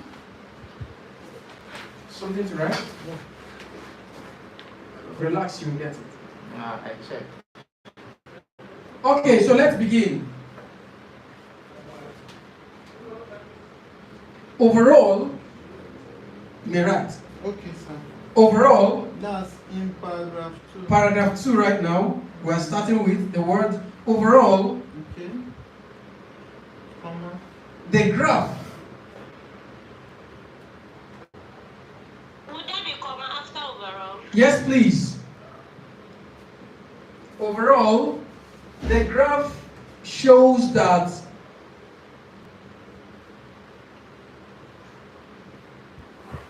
the UK residents, Can we say United Kingdom resident? the UK residents, you don't need to say the United Kingdom, you have used it in the first paragraph. Okay. So can I still be paraphrasing in this?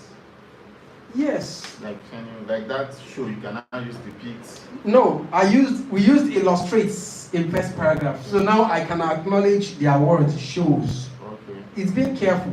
You must understand these things. I understand, I get We have used United Kingdom in the other paragraph, so now we can use the UK. So UK has been established originally in the first paragraph. Okay. Do you understand? Yes. Aha. So let's proceed. Overall, the graph shows that the residents, you can see I'm using the residents, whereas in the first one we used indwellers. Good. So you have to be very meticulous. Overall, the graph shows that the indwellers of the UK invested their funds.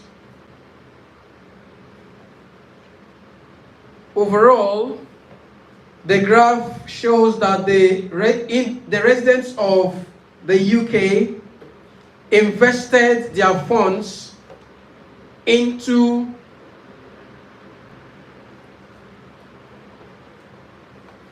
four different areas.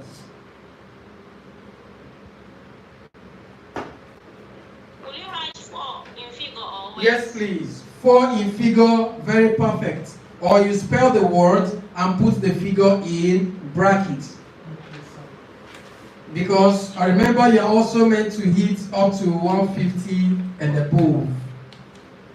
So you must also be calculative to be able to hit that. Can I continue? Yes, sir. Okay. The graph shows that the residents of the United Kingdom invested their funds into 4 different areas, such as holiday, business, visit friends or relatives, and miscellaneous.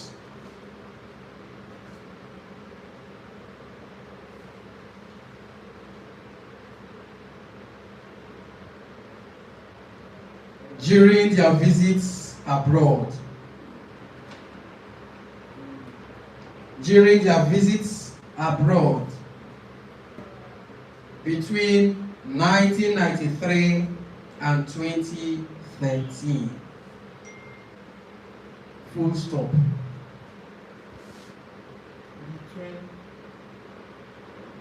Is there your question paper?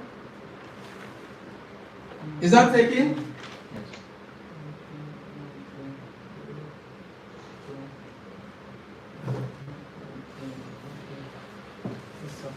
Continue on the same line after the full stop. According to the information on the chart,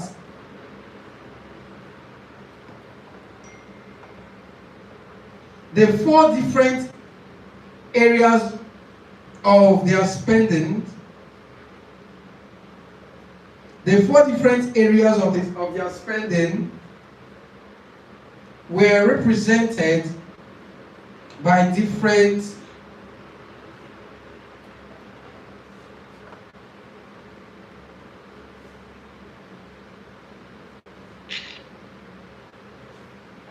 keys. We are represented. Yes, by different or with different keys.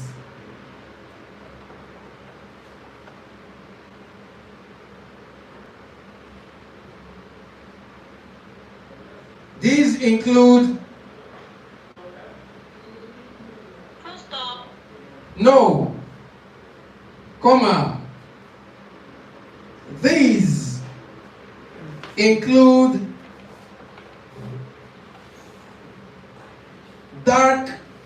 thick, dark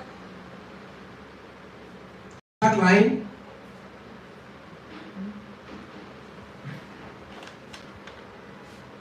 thick, dark black line,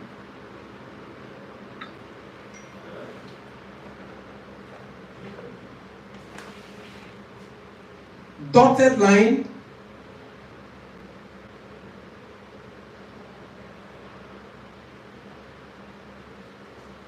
short broken line,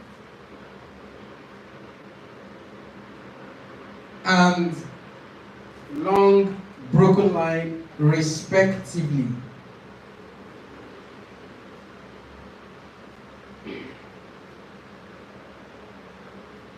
Is this taken?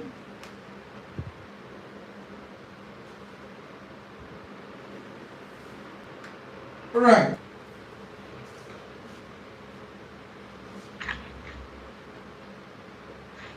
Quite impressively, continue on the same line after the full stop. Quite impressively, after full stop, you start with capital letter. Quite impressively, it was recorded that the highest amount of money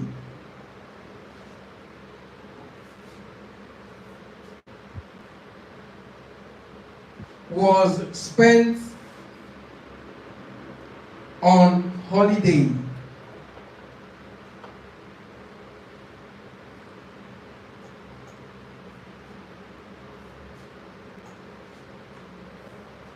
Whereas miscellaneous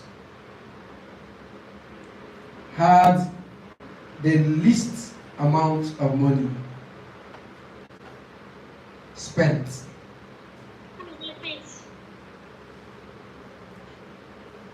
Quite impressively,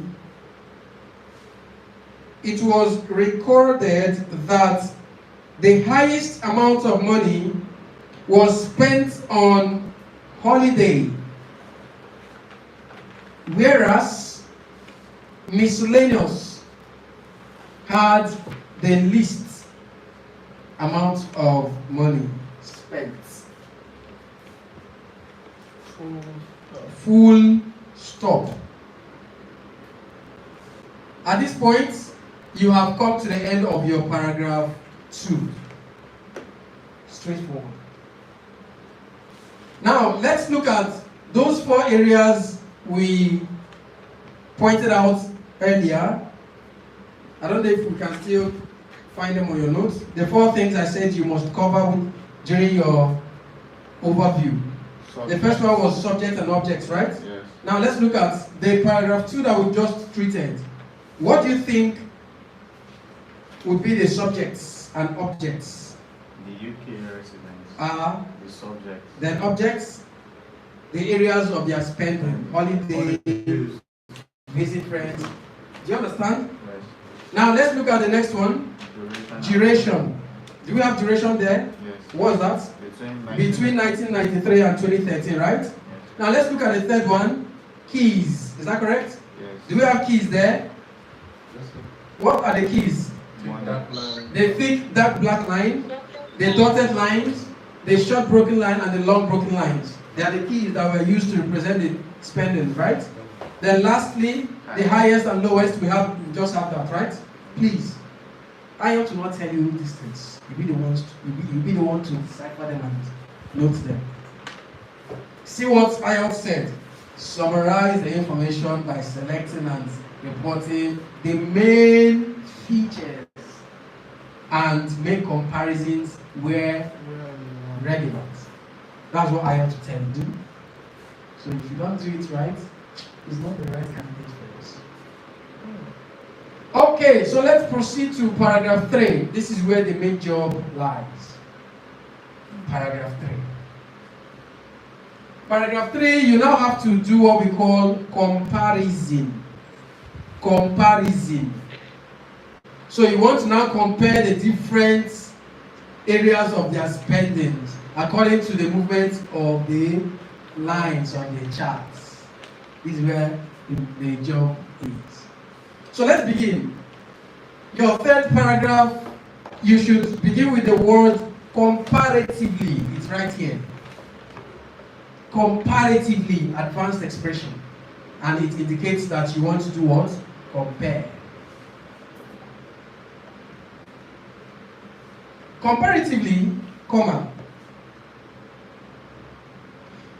The indwellers of the United Kingdom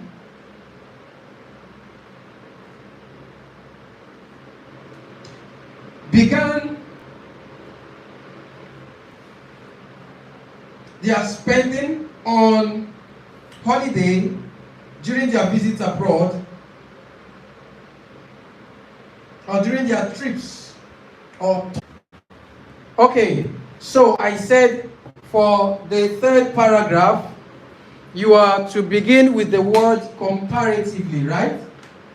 So I gave the first comparison by saying that comparatively,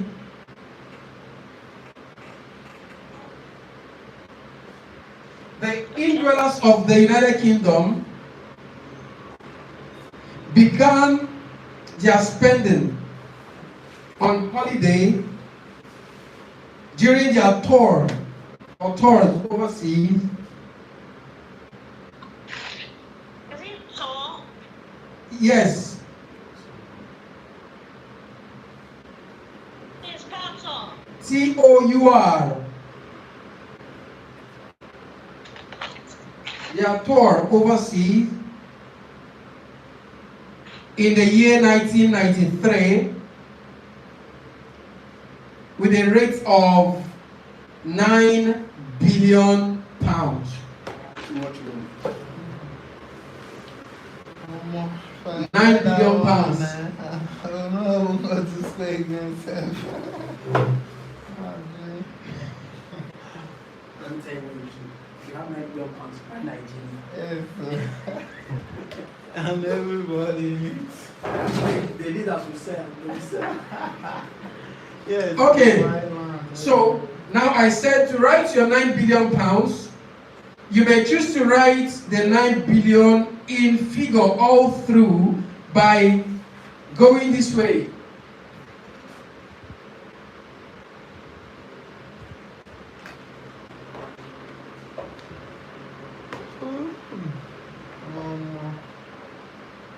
Right? So you may go this way, or you simply say 9 billion pounds. The billion in bracket, right? No, it's perfect. It has to be. This way, right? Yes. It shouldn't be in bracket because you're trying to express it. 9 billion pounds. Mrs. Cody, do you understand? Yes. Daisy, are you there? What if you should write 9 in figure and now write billion pounds? The words. 9 billion pounds. That means you're spelling 9, you spell billion, and you also spell pounds. No, writing 9 in figure. Okay? Pounds in words. 8, 9, then you write billion pounds. Is it okay? In word. No, it's better to spell the pounds in word as well as the 9, if you want to go by that. Okay. Yes. All right, so let's proceed. Furthermore, between 19, continue on the same line after the full stop. Furthermore,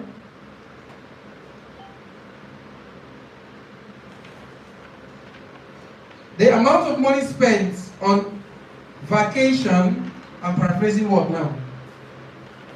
Holiday with vacation. Furthermore, between or furthermore. Furthermore, the amount of money spent on vacation experienced a gradual but significant increase. Gradual but significant increase between 1993 to 1998. Please, can you take that, the amount of money spent on vacation Experienced a gradual but significant increase between 1993 to 1998. Or between 1993 and 1998. Between 1993 and 1998, when it recorded 12 billion pounds. When it recorded 12 billion pounds. Please check the question paper to understand what I'm describing.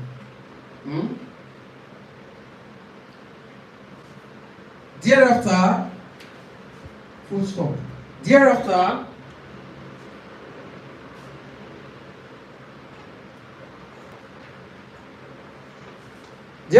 there was a skyrocket.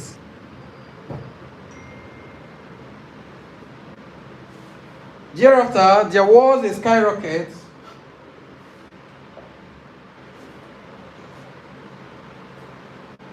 on the amount of money expended on holiday.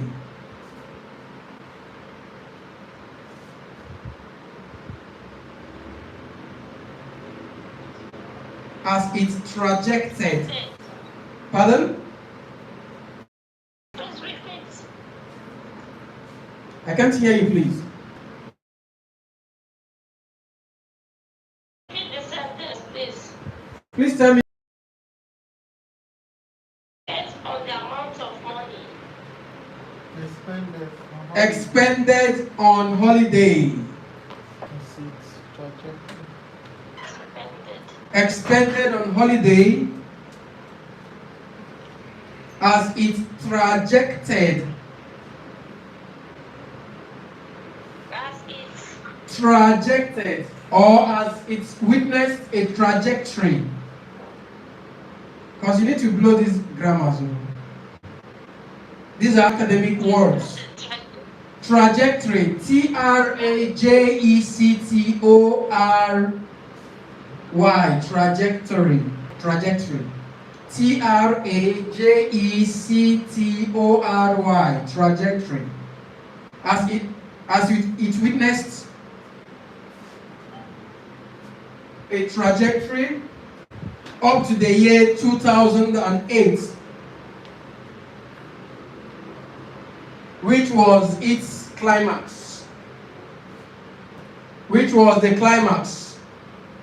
As it witnessed a trajectory up to the year 2008, which was the climax of their spending on holiday.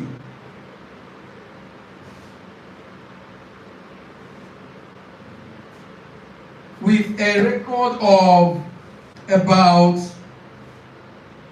25.5 billion pounds. With a record of about 25.5 billion pounds.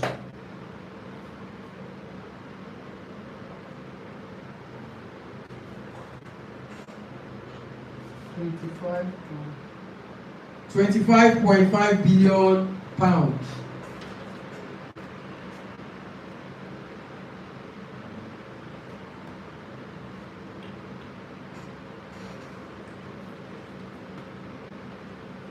Meanwhile,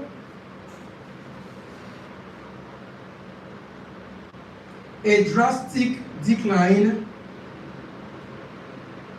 was encountered. Meanwhile, a drastic decline was encountered between 2008 and 2009.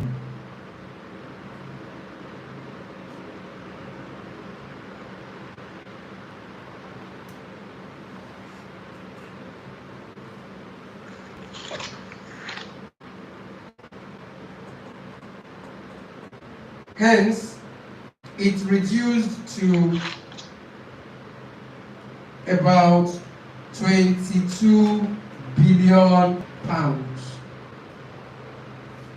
Hence, it reduced to about 22 billion pounds.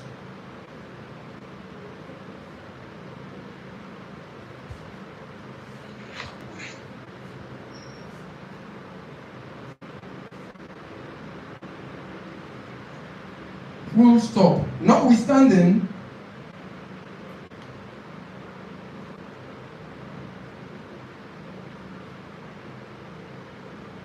the amount of money spent on vacation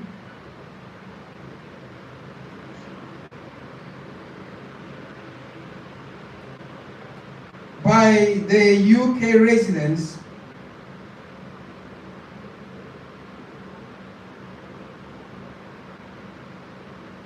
experienced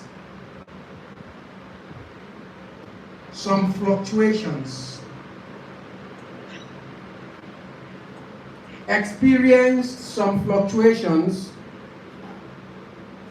Between 2009 to 2012. 2009 to 2012.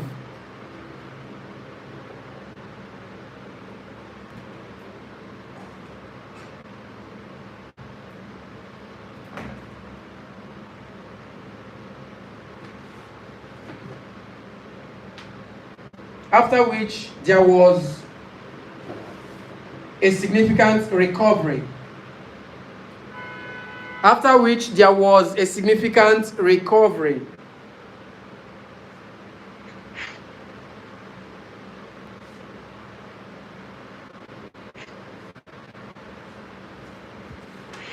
Between 2012 and 2013,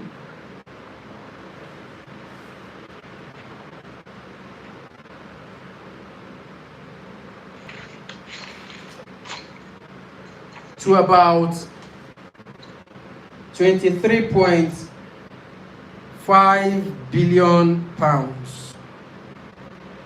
To about 23.5 billion pounds. All right, at this point, I would say this is the end of paragraph 3. And just eat on little. That's what we might do now. That's what we're going to do right now. Okay, so let's go ahead. Let's work on the last paragraph. Now, because we were only able to successfully compare one out of the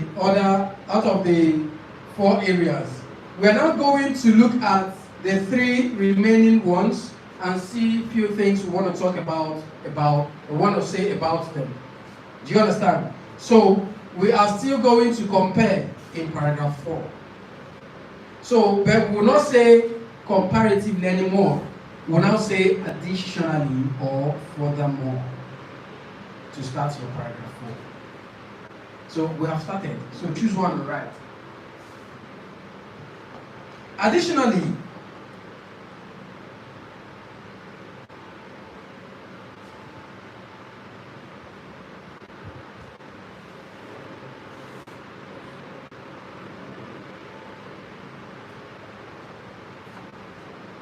business,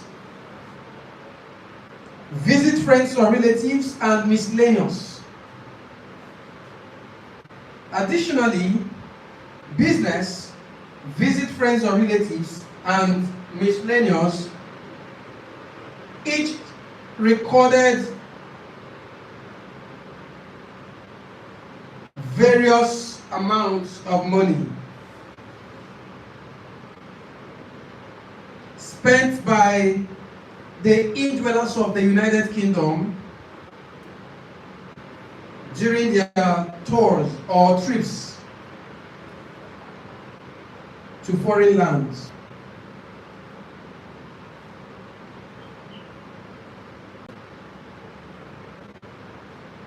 Amounts of money.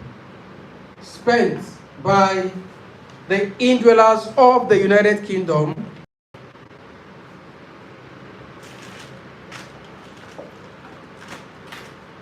during their trips to foreign lands in the year 1993. In the year 1993, with the rates of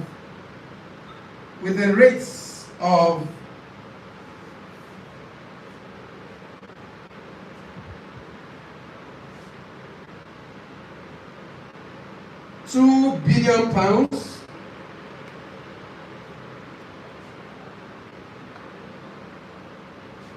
£1.2 billion, and £0.8 billion, respectively.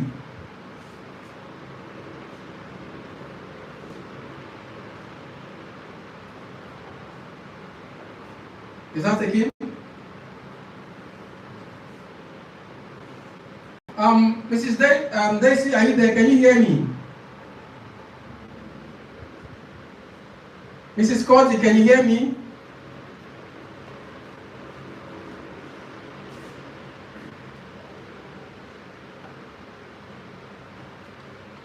Mrs. Scotty, can you hear me?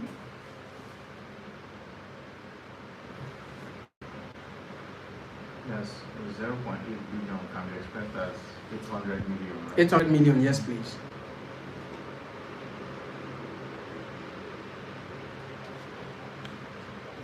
But remember, the units of measurement is in billions.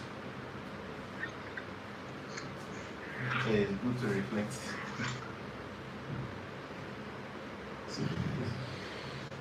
So you don't bring in an abstract unit. Okay, so let's proceed. Mrs. Scotty, can you hear me? Yes. Okay. Did you get the information, the paragraph 4 that I've started? Paragraph 4? No. Okay, I have actually started paragraph 4. I'll just read out what we have. Excuse me. Additionally,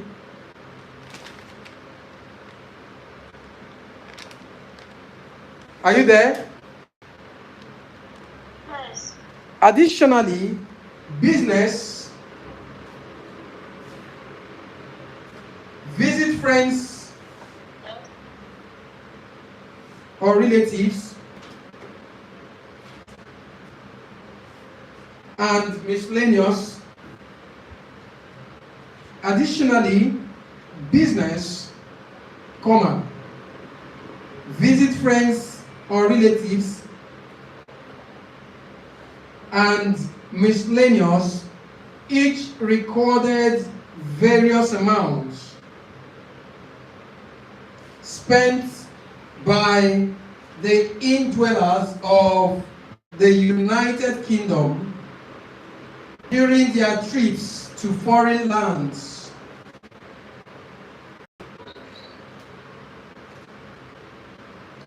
In the year 1993,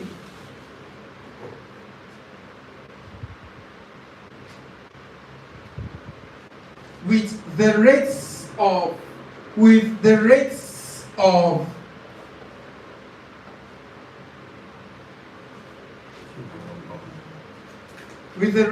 of £2 billion, comma, 1.2 billion pounds, comma, and 0.8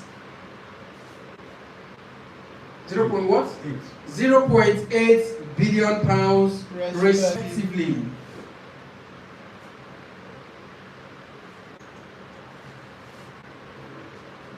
Is that taken? Okay, can you hear me, Mrs. Cody?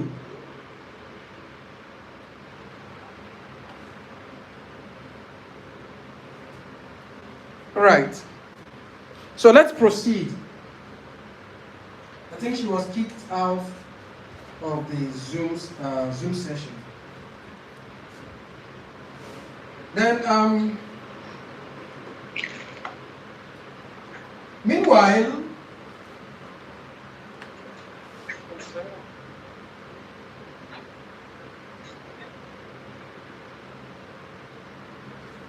each of the mentioned areas experienced a gradual better. Where did you stop, please?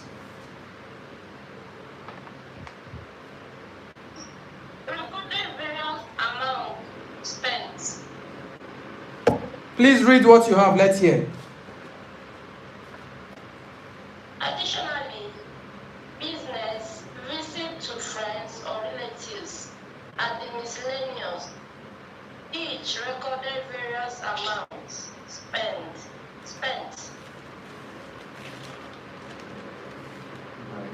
By indwellers of the United Kingdom,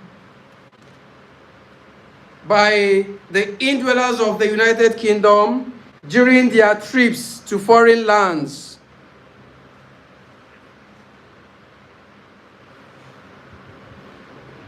In the year 1993,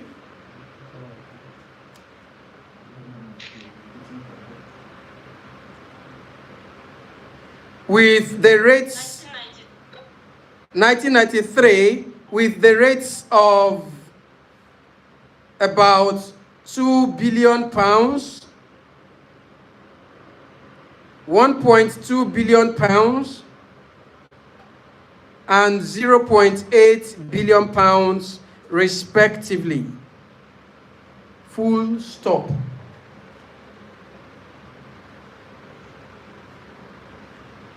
Is that taken? Yes. Then continue on the same line after full stop. I just gave them. Meanwhile, each of the aforementioned areas, right? Each of the aforementioned areas. Affirmation. Yes, aforementioned. Aforementioned. AFOREMENTION. Aforementioned. Each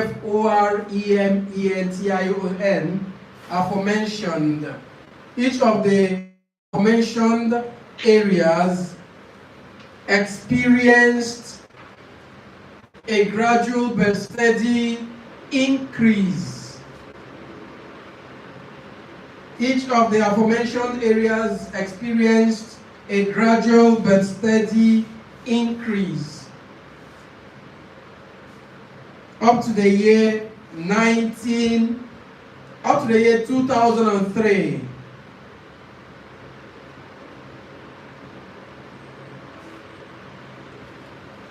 When miscellaneous experienced its apex. Apex. Apex is APEX. When miscellaneous experienced its apex. With the record of about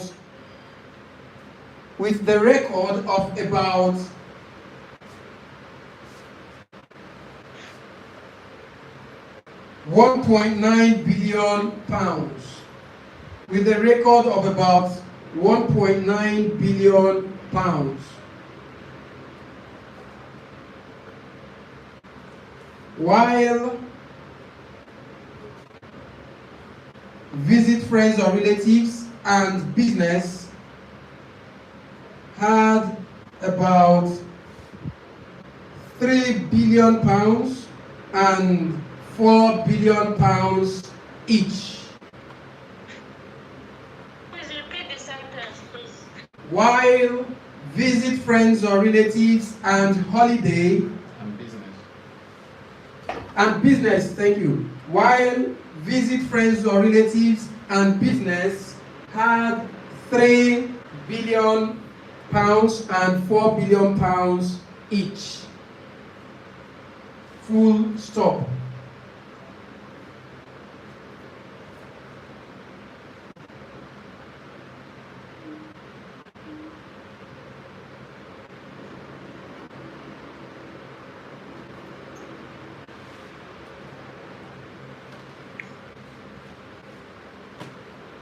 Taken? Yes. More so,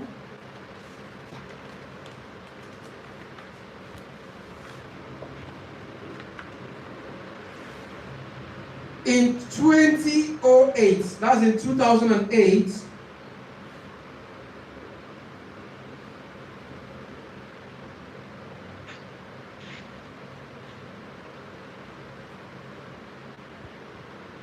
business recorded its zenith.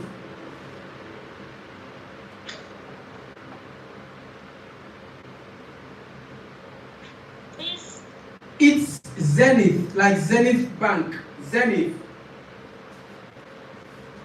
Business recorded its zenith with a rate of about 5.5 billion pounds. While visit friends or relatives witnessed its highest spending,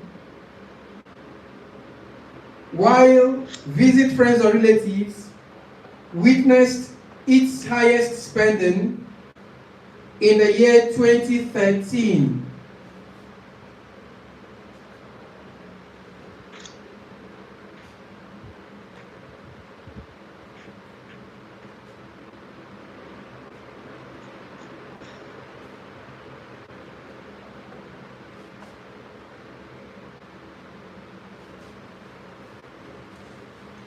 With a rate of about 5 billion pounds.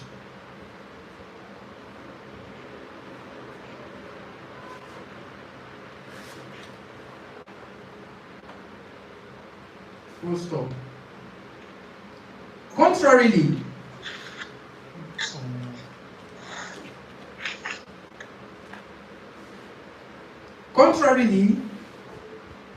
on the basis of similarities,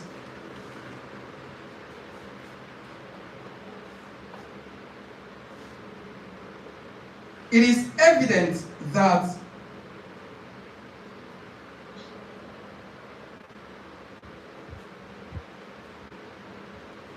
business and visit friends or relatives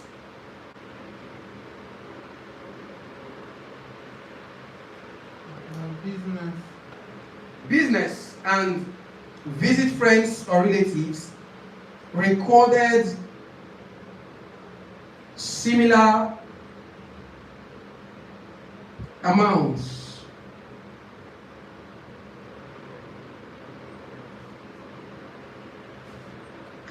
Between 2009 and 2012.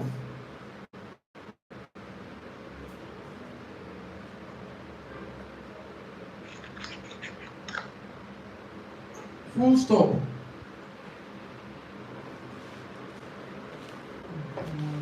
Therefore,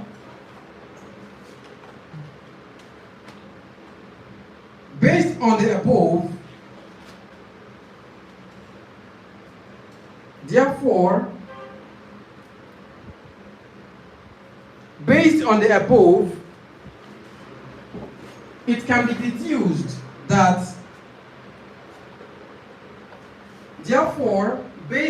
above,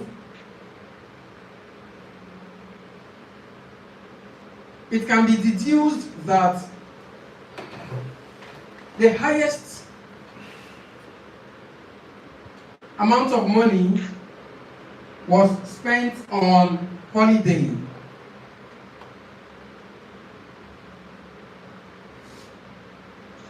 while the lowest or the least amount or least spending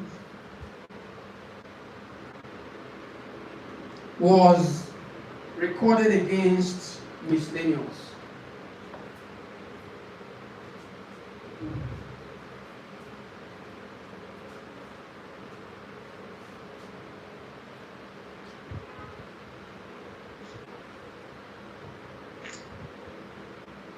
Is that taken? Yes.